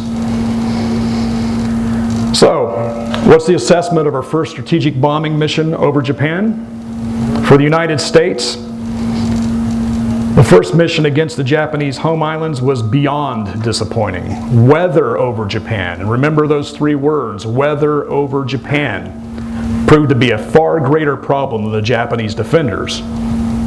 However, to the Japanese down below looking up, young Masataka Kosaka writes, "The sight of the glistening B-29 trailing white vapor high in the sky, its beauty and technological perfection came to symbolize the superior strength and higher civilization of the United States." And I think a lot of B-29 crewmen would be very honored by that compliment, but I think they'd probably take exception with the phrase technological perfection, because the B-29, as you may know, was full of a lot of mechanical problems at the beginning.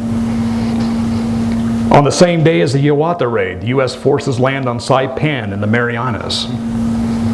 And with the fall of Saipan, the Japanese began to prepare for a decisive battle on the Japanese home islands, a battle so bloody it will be unacceptable to the American people. And beginning in June of 1944 with the D-Day landings in Europe and the Marianas Campaign in the Pacific, the United States will, for the first time, see an alarming increase in casualties. Now this is 1944. We're over Pearl Harbor. We're now worried that so many sons are being killed in the Pacific and in Europe, and the Japanese are counting on that worry. We try to hit the Yawata Steelworks a second time. We missed it the first time. We bomb it again on August 20th, 1944.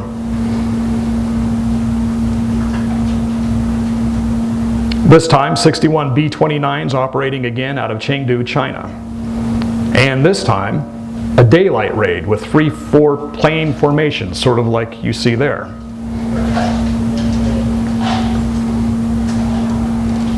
Japanese agents in China sent word of the takeoff, and Japanese radar picked up 61 B-29s approaching the northern coast of Kyushu. Japan's Western Air Defense Command and the Imperial Navy scrambled over 100 fighters. These are actual photographs from the second bombing of Yawata. Heavy flak over the city took down 1 B-29 and damaged 8 others. Japanese fighters shoot down 11 superfortresses, including 2 by ramming. The painting you see there, a Japanese artist was commissioned to commemorate this. What happened is a Japanese fighter, I think it was a Nick, with the pilot in the front seat and the gunner in the back seat. The pilot just on a whim said, "I'm going to ram a B-29. I don't think he asked the guy in back of him, but he rammed right into a B-29, crashed into it. That B-29 then careened and crashed into another, taking down 2 B-29s at one time. The pilot of that first B-29, his name was Colonel Robert Klickskels. Before he was a B-29 pilot, He was the personal pilot of General Douglas MacArthur.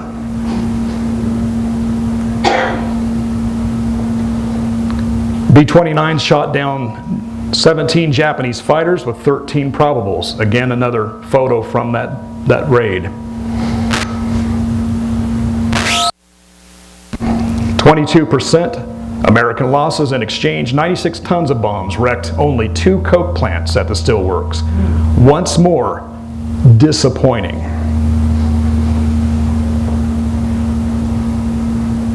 However, the Matsunaga family, they had a different assessment of the second raid on their hometown.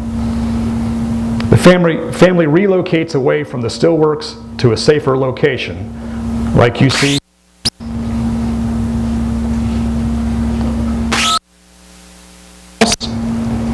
which is still standing today, and it's in a little suburban area surrounded by hills. They feel safer here. They're away from the steelworks.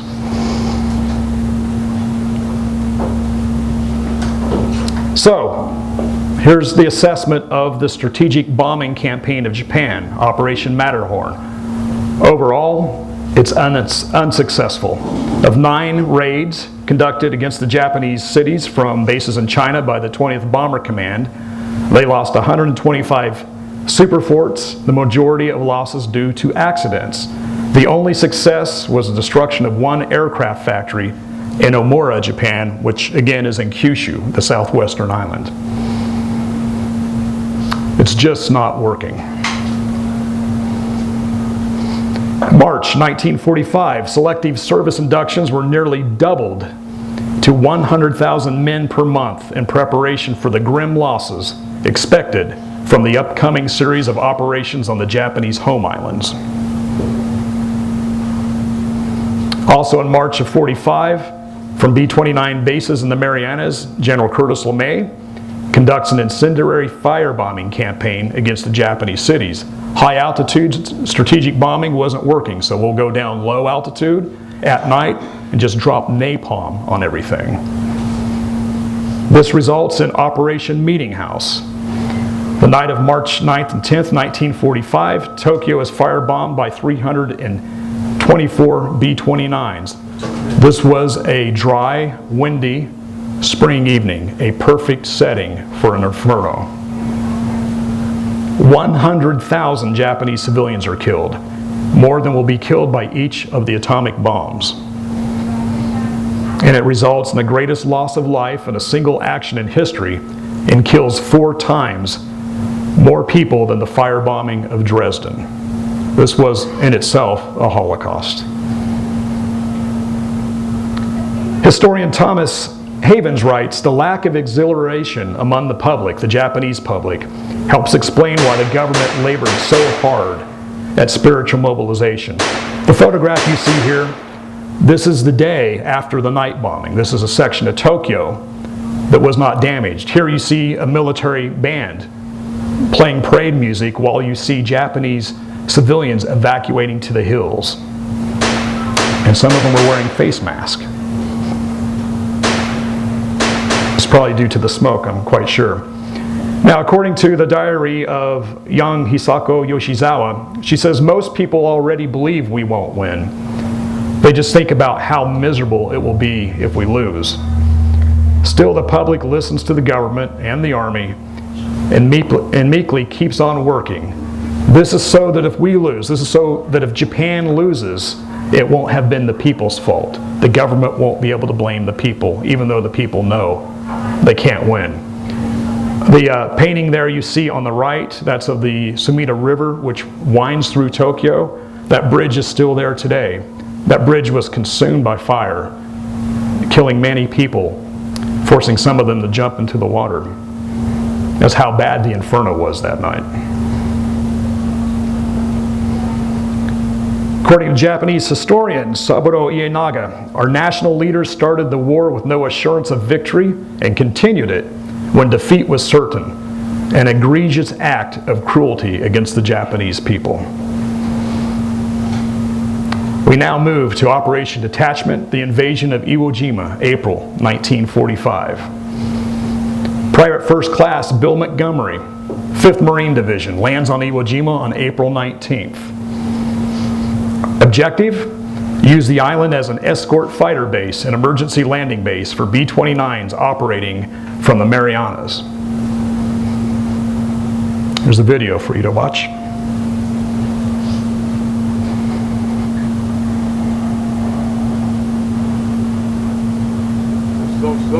So many of our friends and buddies killed or wounded. I think most of them. I know I eventually felt that I was going to be hit or killed. We grew up fast there. You get used to it in some ways. Many men cracked up. Emotionally, they couldn't handle it. A couple of them were sitting on the ground, sitting there, sobbing their heart out and shaking. And so a couple of them I took by the arm, led to the aid station. They were just crying and shaking. I didn't know where they were. Some were they cracked up. We call it cracked up in those days. Some were straightened out, got their senses back in a few days, others never did. After 37 combat days on Iwo Jima, Bill was shipped to Camp Tarawa, Hawaii to train for Operation Downfall, the invasion of Japan. Bill and his fellow Marines are not told where in Japan they will land. Now we get to the first atomic bombing, Operation Centerboard 1, August of 1945, August 6th to be precise.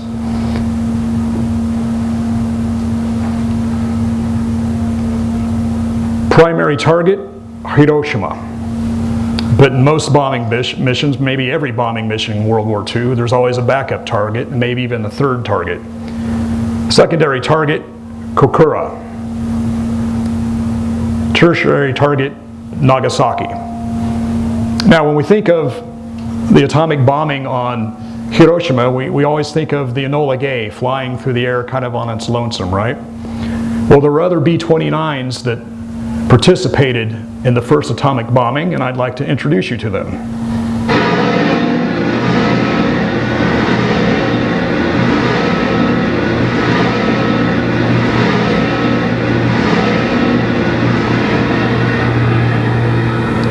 So starting from the top, we've got Straight Flush. It is a weather plane. It will fly over the primary target of Hiroshima and check out the weather conditions. Another weather plane, Jabet 3, will fly over Kokura and do the same. And then the third weather plane is Full House. It will fly over Nagasaki. One of these three cities are going to be hit by the atomic bomb on August 6th. The Enola Gay, as you know, is a strike plane. The Great Artiste is an observation and instruments plane. It will measure the radioactive levels from the atomic bomb explosion. Necessary Evil is the camera plane. It will record the explosion. And Big Stink is a backup plane. It will fly along with Enola Gay as it leaves Tinian, and as long as Enola Gay is operating fine, Big Stink will land on Iwo Jima. If there are issues with Enola Gay, then the atomic bomb will be transferred to Big Stink on Iwo Jima, and then Big Stink will deliver the atomic bomb to one of the three cities. And of course, as you know, Colonel Paul Tibbets is the pilot of Enola Gay for this mission. And Chuck Sweeney, his good friend, is the pilot of the Great Artiste, which will be the observation plane. So, let's look at the mission on August 6th. 3 weather planes take off from Tinian. Straight Flush will fly over Iwo Jima and head toward Hiroshima, the primary target. Jabet 3 will head to Kokura, the secondary. Full House will head to Nagasaki.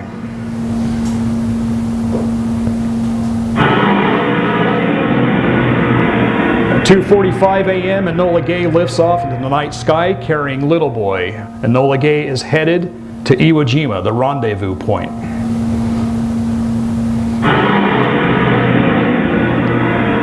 The Great Artiste, the instrument plane, it will drop what are known as radiosones by parachutes. These will measure the atomic radiation. They head toward Iwo Jima, the rendezvous point as well.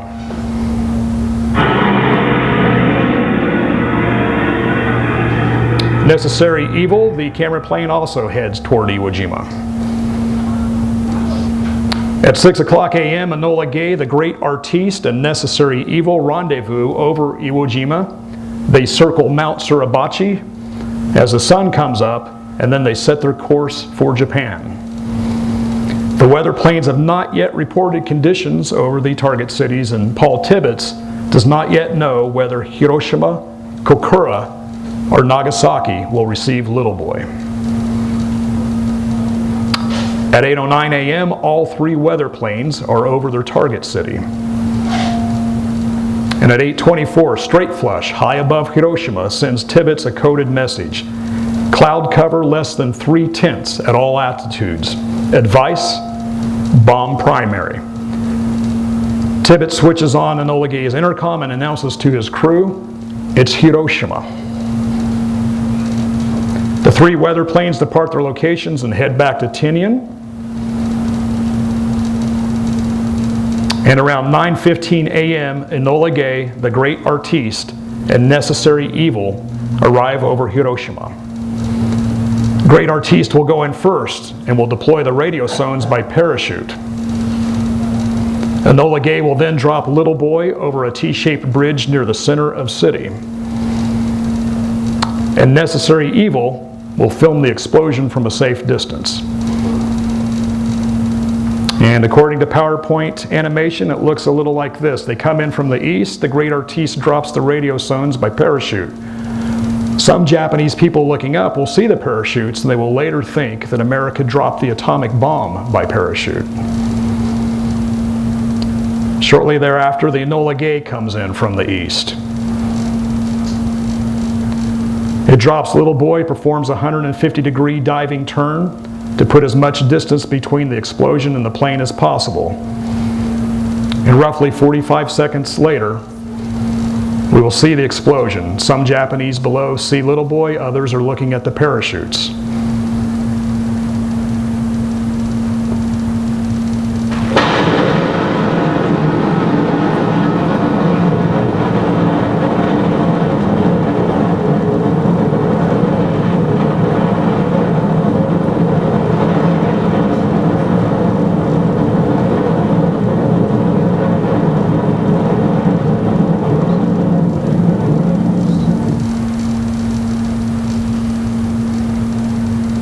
So out of a population of 333 people, 80,000 are killed by the explosion, and by December that year, up to 120,000 citizens of Hiroshima will have died. Enola Gay circles Hiroshima 3 times and returns home with the Great Artiste and Necessary Evil, and they reach Tinian at 3:48 p.m.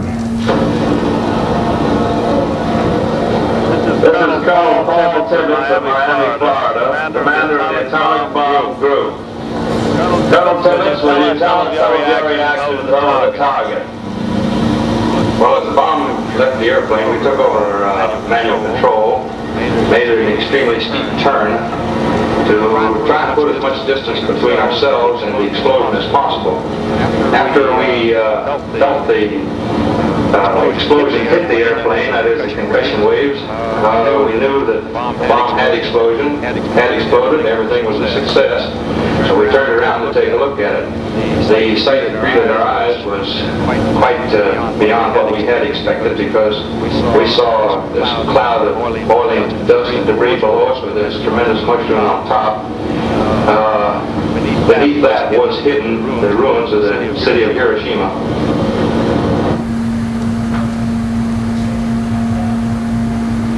16 hours after the bombing of Hiroshima, President Harry S. Truman calls on Japan to accept the Potsdam Declaration, warning the Japanese to expect a rain of ruin from the air, the like of which has never been seen on this earth. August 8, 1945, the Soviet Union declares war on Japan. and Soviet troops invade the Japanese puppet state of Manchukuo, or Manchuria. Also on this day, the 20th United States Army Air Force bombs the Yawata Steelworks for a third time. Maybe 3 times as a charm, we'll find out. This time they're going to use incendiary firebombing.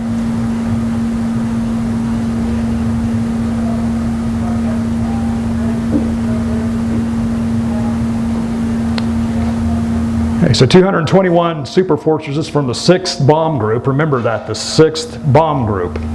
Operating out of the Marianas this time and escorted by P-51 Mustangs and P-47 Thunderbolts will drop incendiary bombs on the Yawata Steelworks. As you can see, my father-in-law is safely to the east in the house that they had recently moved into. And it looks a little something like this.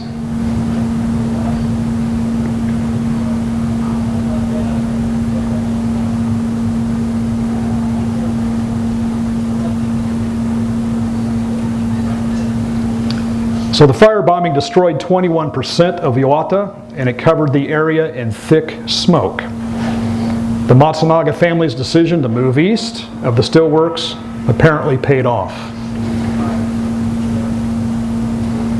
Now we get to Operation Centerboard 2, the 2nd atomic bombing. Curtis LeMay actually wanted Paul Tibbets to command both the 1st and 2nd atomic bombing missions. But Tibbets chose his close friend, Major Chuck Sweeney, for the 2nd mission. Sweeney had piloted the Great Artiste on the 1st mission to Hiroshima. Sweeney plays by the book. He follows orders, and he knows what to do. But Sweeney has never been in combat before. So let's look at the targets for the 2nd mission. Primary, Kokura. Secondary, Nagasaki. The 3rd target, Nagata, was too far away, so there's only a primary and a secondary for the 2nd atomic bomb.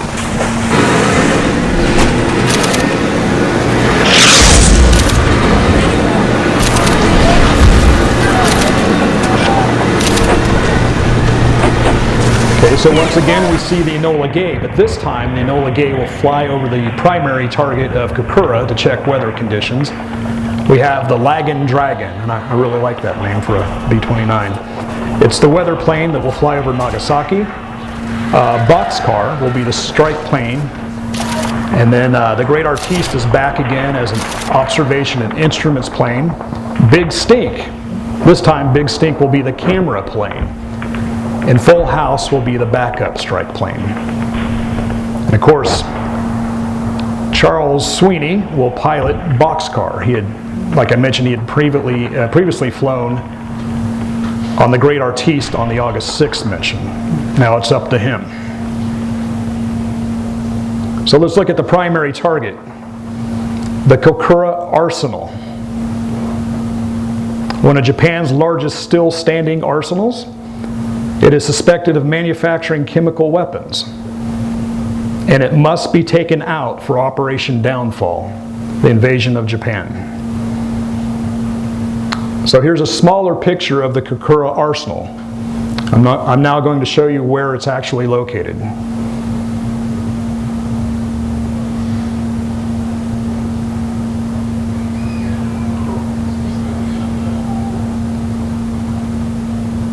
So my father-in-law and his family, and he's got several brothers and sisters, and he lives there with his mother.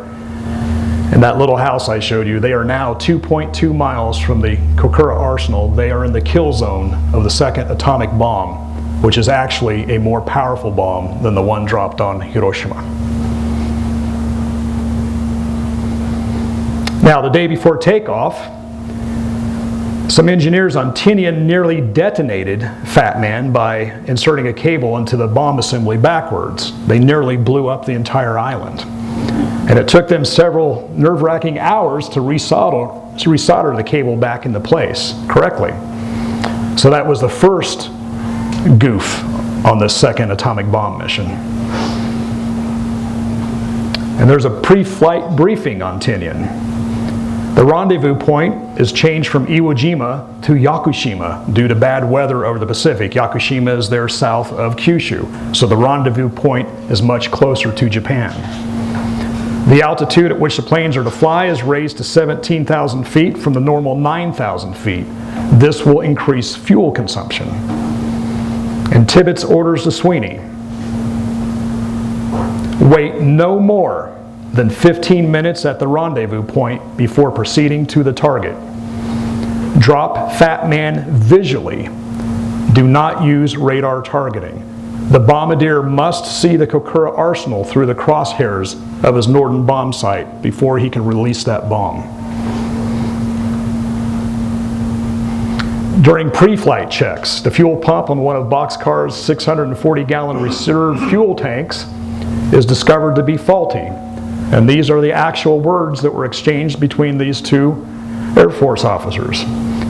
Sweeney says, "We have 600 gallons of fuel we can't use. It will take too long to change fuel pumps." And Tibbets replies, "You don't need the damn fuel. It's only there to offset some of the bomb weight in front." Tibbets reminds Sweeney that he, Charles Sweeney, is in command of this mission, and as commander, Sweeney has the authority to cancel the mission if he doesn't want to go. Sweeney replies, "To hell with it, I want to go, we're going." And Tibbets reminds Sweeney that he's already off to a late start, and he once again warns Sweeney, do not linger over the rendezvous point. Sweeney is to make a single 360-degree turn over the rendezvous point and continue to the target without the instrument and camera planes if necessary.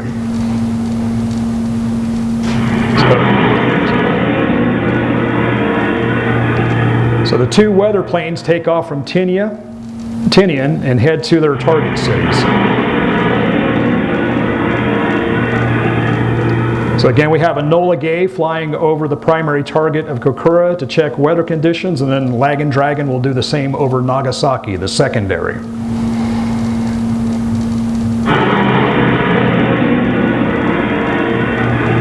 So Boxcar takes off with both Fat Man, with both an atomic bomb and a broken fuel pump, and heads for the rendezvous point over Yakushima.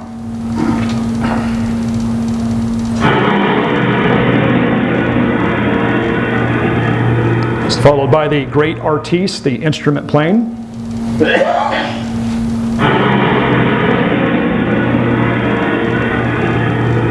And then Big Stink, the camera plane. A few hours after takeoff, things start to go really well. Warning lights on the weaponeers panel are blinking, and they're indicating that Fat Man is about to detonate at any moment. Assistant Weaponeer Lieutenant Philip Barnes, United States Navy, finds Weaponeer Commander Fred Ashworth, United States Navy, asleep in the bomb bay and using Fat Man as a pillow. The two sailors reference blueprints, peek inside Fat Man, and discover that they had made a mistake while arming Fat Man shortly after takeoff. They disarm Fat Man by flipping two switches, and they tell no one. Then Ashworth goes back to sleep, once again using Fat Man as a pillow.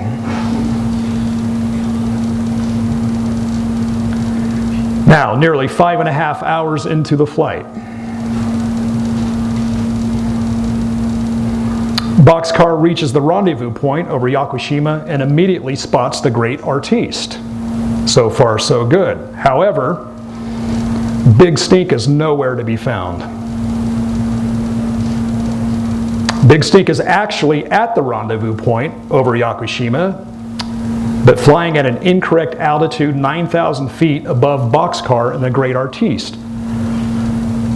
The crew in these planes are looking out the window, left and right, instead of up and down, and they can't find Big Stink, and Big Stink can't find Boxcar and the Great Artiste. So Big Stink's pilot breaks radio silence and transmits to Tinian. Is Boxcar down? The garbled message is received at Tinian as Boxcar down. Upon learning that Boxcar and an atomic bomb have crashed into the Pacific Ocean, Paul Tibbets walks outside and vomits. And then, at 9:50 a.m., after circling multiple times over the rendezvous point with no sign of Big Stink, Boxcar and the great artiste head to Kokura, the primary target. Sweeney has disobeyed Tibbets' orders.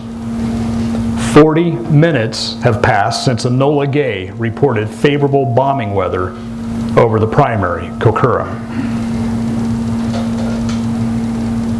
Boxcar and the great artiste reach Kokura at 10:44 a.m. Kokura weather plane Enola Gay had earlier reported 3/10 low clouds, no intermediate or high clouds, and forecast for improving conditions. That was earlier. But now 7/10 heavy clouds have rolled in and thick haze blankets Kokura. The thick haze is believed to be smoke from the incendiary firebombing of the nearby Yawata Steelworks by the 6th Bomb Group the day before. And some claim that factory workers in Yawata actually set tar barrels to fire to create a smoke screen after learning about the atomic bombing of Hiroshima. Boxcar Bombardier Captain Kermit Behan's orders are to make visual contact with the Kokura arsenal before dropping Fat Man. Now Boxcar makes its run on Kokura.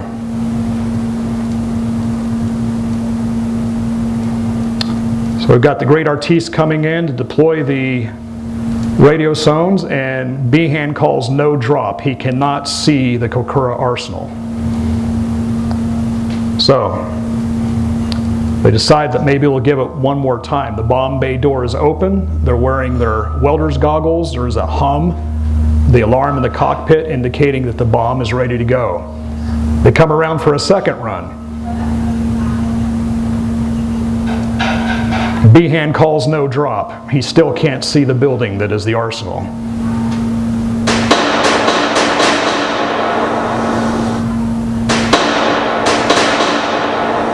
And now the Japanese are shooting flak at these two airplanes. So they decide, let's try for a third time, and we'll come in at a slightly different angle. Behan can see some buildings.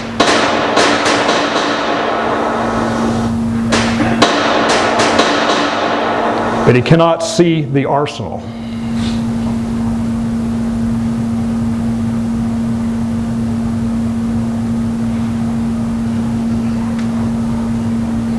So after 45 minutes and 3 runs over Kokura, Sweeney, the bombardier Behan, and the weaponeer Ashworth, they hold a little conference in the cockpit. Flak is getting closer, and the radar has picked up Japanese fighters making altitude. Boxcar is low on fuel, and there's not enough fuel for the return trip to Tinian. They're in a dire predicament here. They can either attempt a 4th run on Kokura, hope that the clouds break, and hope that they can see the arsenal, or they can try for the secondary target city of Nagasaki, and then attempt to reach Okinawa to refuel if they can make it to Okinawa. Sweeney orders a course heading for Nagasaki, and he nearly crashes into the great artiste as they change course. If Fat Man cannot be dropped on Nagasaki, and they're only going to have one go at this, they only have one bomb run that they have enough fuel for. If he can't drop that bomb on Nagasaki, he will ditch it in the ocean to conserve weight and try to make it to Okinawa. So secondary target, Nagasaki. Boxcar is to drop the 2nd atomic bomb on downtown Nagasaki that you see there in the red. That is the target. And here's another view. This is an aerial reconnaissance photo before the atomic bombing. So as Boxcar and the great artiste approach Nagasaki, they discover that the city has been weathered over. They've run into weather again. Because they only have one shot at Nagasaki, Sweeney orders Fat Man to be dropped by radar targeting. And at the last moment, Bombardier Behan sees an opening in the clouds. The opening is over a stadium in the Urakami River Valley, about 1.5 miles north of downtown Nagasaki. Behan switches from radar to visual targeting and aims boxcar at that opening in the clouds. So there we have Nagasaki completely covered by clouds. The great artiste and boxcar will come in from the east here any second. Behan is struggling to find a break in the clouds while he's at his Norden bomb site. And here comes boxcar. He's coming in first. Behan sees the gap in the clouds where the stadium is, and he releases Fat Man. 150-degree diving turn to the right. The great artiste deploys the radio zones, and they get the heck out of there. And about 45 seconds later,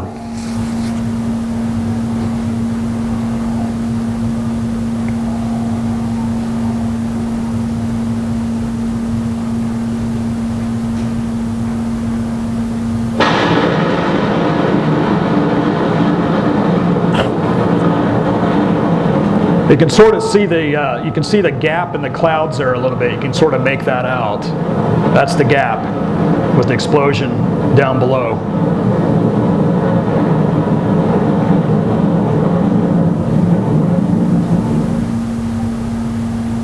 And now Big Stink, now he finally sees the great artiste and boxcar. He sees the mushroom cloud. He knows that they went on to the secondary target of Nagasaki. And here's the damage. You can see that the target was the center of town, but the explosion actually happened up in the north in the river valley. Because of the mountains on both sides of the river, you may know that it contained the blast and didn't kill as many people as otherwise would have been killed had the bomb been dropped on target. Out of a population of 250,000 people, 45,000 are killed by the atomic explosion, and by December of that year, up to 80,000 will die.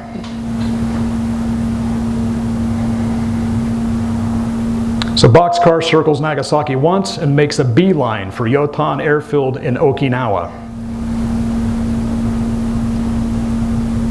The crowded airfield does not know boxcar is coming. They think boxcar is down. Boxcar drops emergency flares on approach to the airstrip. One engine shuts down as boxcar touches down at 150 miles per hour, which is 30 miles too fast, and it bounces in the air 25 feet and comes back down. Sweeney stands on the brakes, swerves, and narrowly misses B-24 Liberators parked at the end of the airstrip.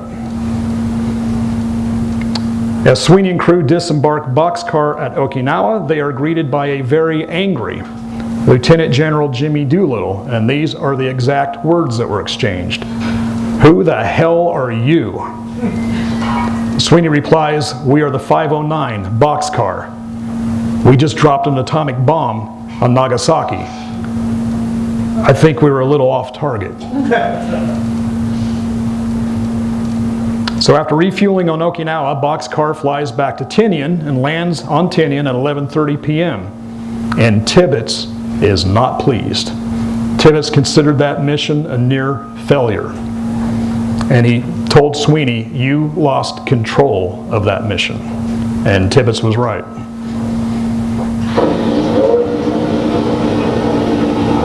This is Major Charles W. Sweeney of Quincy, Massachusetts. Major Sweeney, give us some of the details of the whole flight. We were briefed on, of course, a primary and a secondary target as usual. We took off and the flight was uneventful except for some weather on the way up. The primary target was located, and we made 3 runs on it, but were unable to get into it. Commander Ashworth and I held a little conference with the bombardier and the navigator, and we started for the secondary target, which was Nagasaki, at which time the flight engineer told us we had just 1,300 gallons of gasoline left. We picked our route into the secondary target, and dropped it on Nagasaki. We were very relieved to have it go. Much more relieved when we saw the tremendous flash and knew that it had functioned. At that point, we hit the road for Okinawa, the first petrol station. This is Captain Kermit K. Behan of Houston, Texas. Captain Behan, what was your most outstanding experience on this historic flight? I suppose it was when the clouds opened up over the target at Nagasaki. The target was very pretty as a picture. I made the run, let the bomb go. That was my greatest thrill. He was known to be quite something with the ladies, I understand, Kermit Behan. Okay, I'm going to show a picture here. I want you to pay attention to something. This is the August 9th bombing of Nagasaki. This is the Nagasaki mushroom cloud. I'm going to draw your attention to something in the background. You see that black smoke rising above the clouds back there? Another city was bombed that morning by the United States Navy. Keep this in mind because I'm going to come back to this photograph here in just a little bit. So Bill, keep that in mind, that yellow arrow that you see there. So after Fat Man is dropped on Nagasaki, Japanese communications through diplomatic channels suddenly cease. It looks as though Japan will not surrender even after 2 devastating atomic attacks. Now, I want to point out something. There was a debate over whether or not we drop another atomic bomb, but George Marshall was against that. George Marshall didn't even want to drop the atomic bombs on Hiroshima and Nagasaki. He thought a demonstration purpose is a waste of a weapon. He wanted to reserve all atomic bombs tactically for an invasion inside Japan. So it's unlikely that we would have tried a 3rd atomic bomb to see if the Japanese would then surrender. We dropped 2, they're not surrendering. Communications diplomatically have ceased. So, George Marshall cables MacArthur, and he says, the President directs that we go ahead with everything we've got.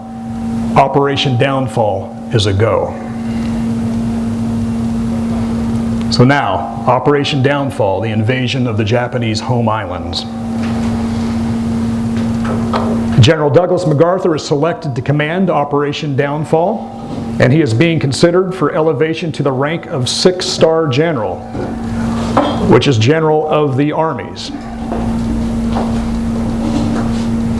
Now there's only 2 General of the Armies in American history. One is George Washington posthumously, and the other is General Blackjack Pershing. So I think what we'll do here, let's take a little time out to make sure Bill can come back, because we're about ready to get into his battle plans.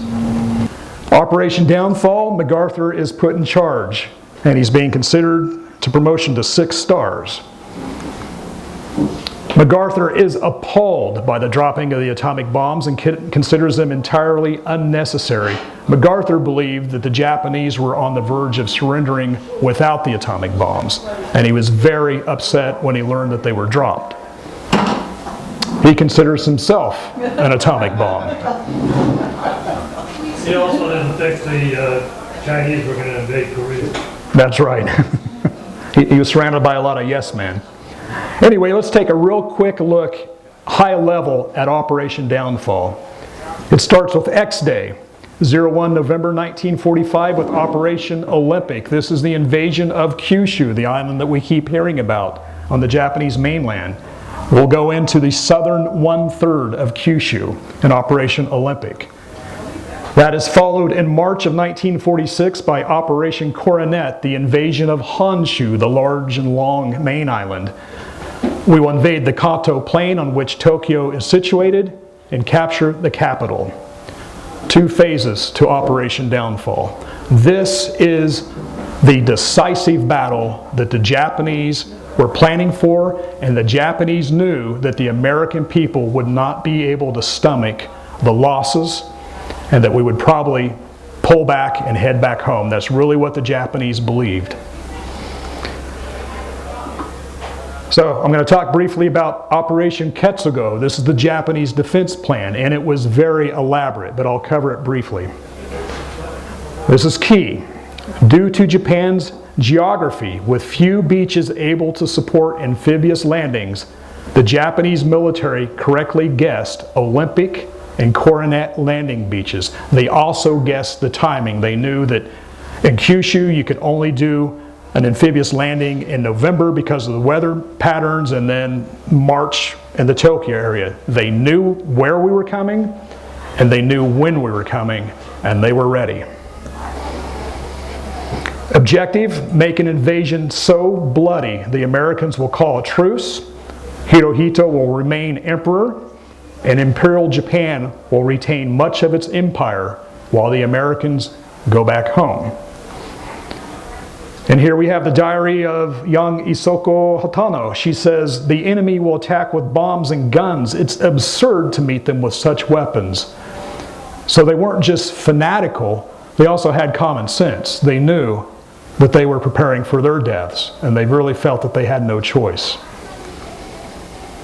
Japanese planners estimate that 20 million Japanese out of a 100 million population will be killed.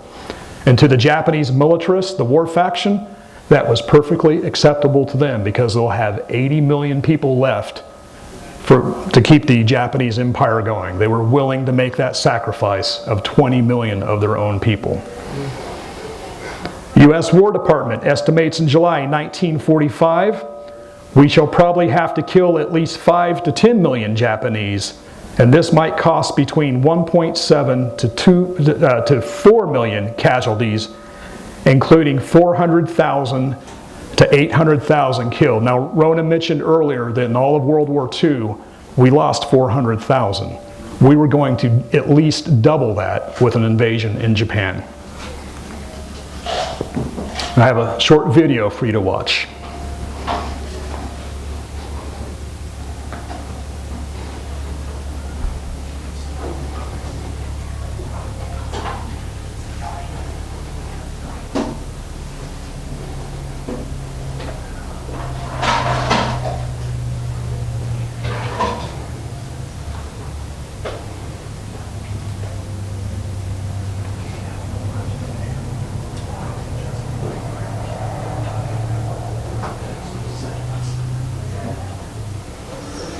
The soil. Yeah, these girls took the rocks out.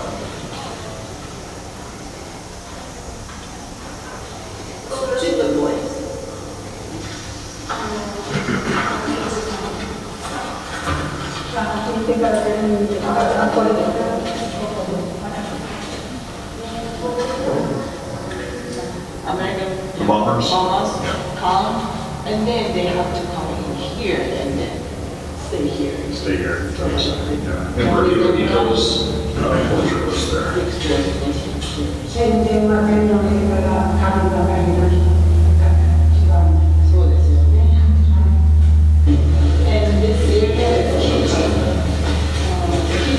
is the kitchen.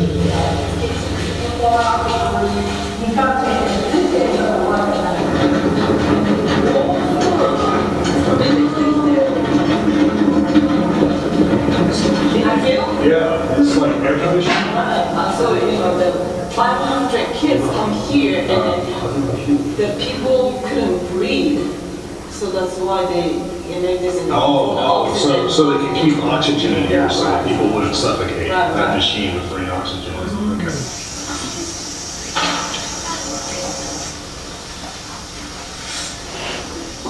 From America? From America. Okay, so you just saw what 500 elementary school children in Japan can do. Think of what the military and the adult population can do. The Japanese were really preparing for this land invasion. So, let's get into some details about Operation Olympic. The invasion of Kyushu, scheduled for 1 November 45. U.S. Army and Marine forces hit the beaches in southern Kyushu like this. They proceed inland and capture 22 known Japanese airfields and the port at Kagoshima. They will then establish a defensive line between the cities of Sendai and Tsuno. North of this defensive line is a mountainous area that we're hoping to use our defensive line plus the mountains to keep Japanese reinforcements from coming down and fighting in this southern one-third of Kyushu. From this area, the U.S. will base heavy bombers and bomb military targets throughout Japan leading up to Operation Coronet. B-29s will continue to operate out of the Marianas and bomb industrial targets in Japan, while the mighty 8th Air Force, sent from Europe to Okinawa, will convert to B-29s and bomb military targets throughout Japan. So let's talk about Bill Montgomery during Operation Olympic. This is the objective of Bill Montgomery and the 5th Division. Survive the beach landing on the west coast of the Satsuma Peninsula. Then drive north and secure the city of Sendai. So Bill will be on that side, that flank of the defensive line. His objective is to survive the landing, move upward, and capture that city, Sendai. George Marshall advocates using chemical weapons on Japanese positions. One of the benefits of chemical weapons is that the poison gas gets into the caves, where they will kill not only Japanese military, but Japanese civilians, including the school children that you just learned about. He also advocates tactically dropping up to 9 atomic bombs that will be ready by November of 1945. 3 right before the beach landings, 3 further inland against Japanese support troops, and 3 against reinforcements from the north.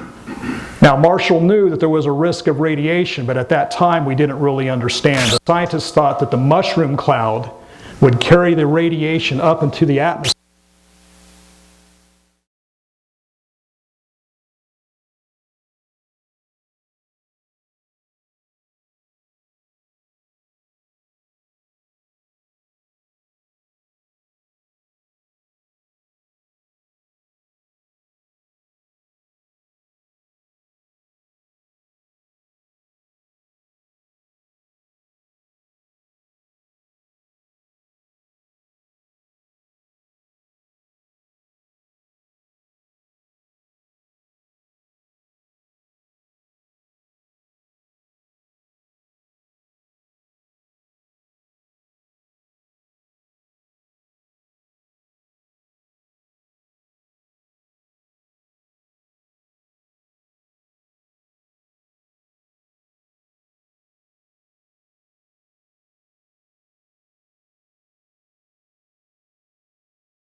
They will then proceed up to Tokyo, surround the capital, capture it, and end the war by 1946. After the atomic bombing of Hiroshima on August 6th, the declaration of war by the Soviet Union on August 8th, and the atomic bombing on August 9th, Japan informs the Allies on August 14th that it will accept the terms of the Potsdam Declaration, and Operation Downfall is canceled. This is important to know. The Emperor does not admit defeat to his people. On August 15th, when he addressed the Japanese people on the radio, he announced that they must prepare for a grand peace by enduring the unendurable and suffering what is insufferable. He tells them,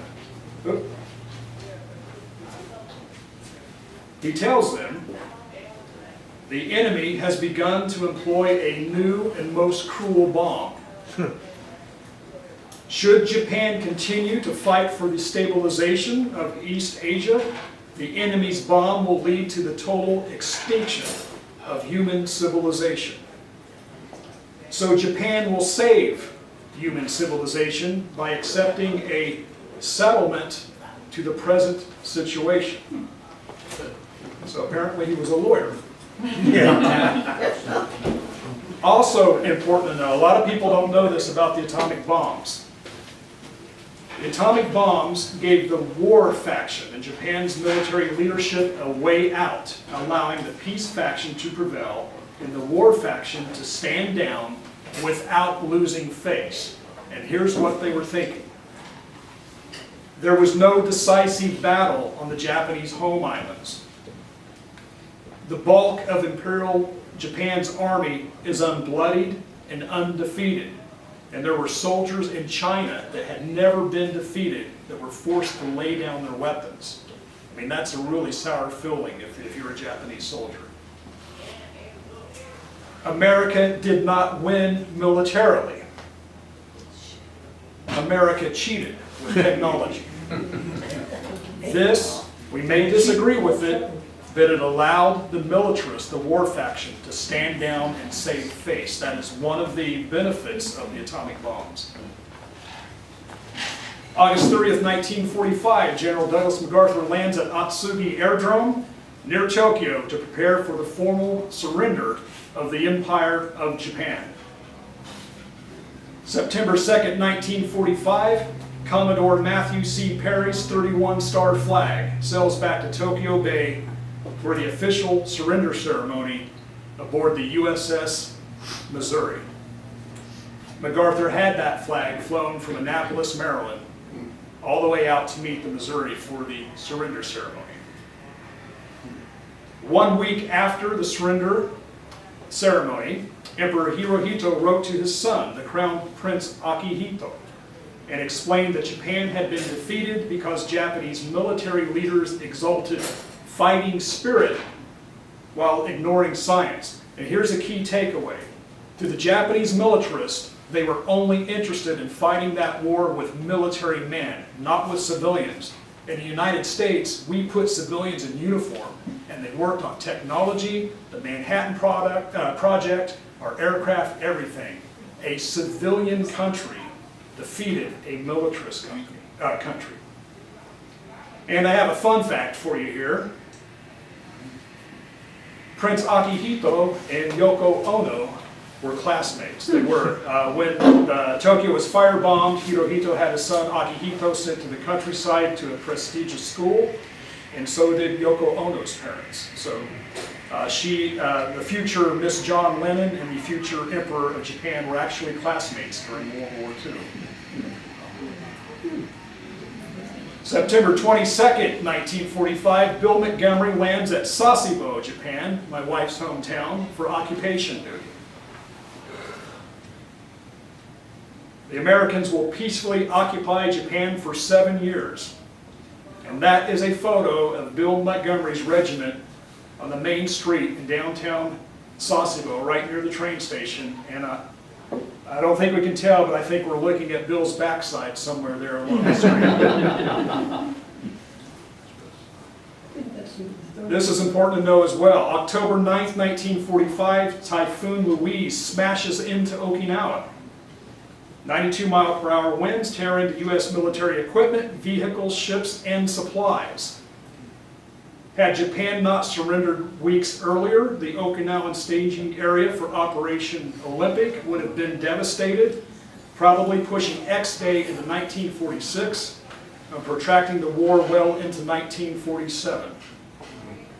The Japanese would have viewed the typhoon as the wind god, the kamikaze, once again protecting Japan from barbarian invasion, like what happened with Genghis Khan centuries before, when hurricanes twice wiped out the Mongol army.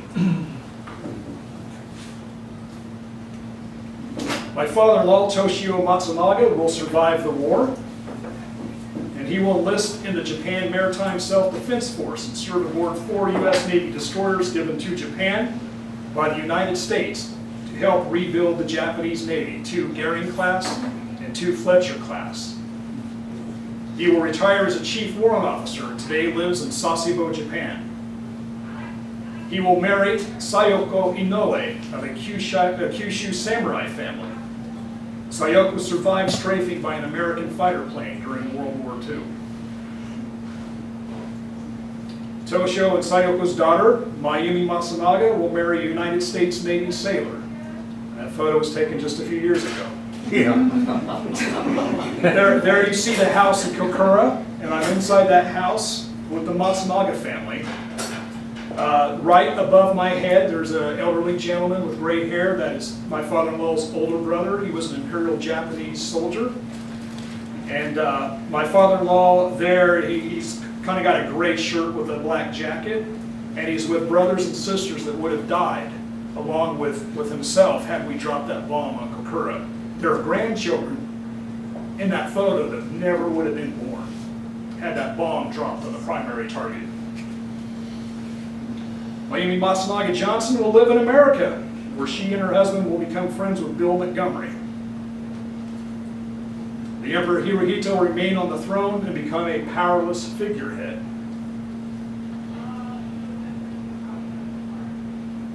And General Douglas MacArthur will become the last shogun of Japan. And in closing, I would like to say, Bill, thank you for what you did 75 years ago on Iwo Jima, and thank you for what you were prepared to do but didn't have to do, and that's why I believe that you are able to be here with us today. Thank you, and thank you for listening.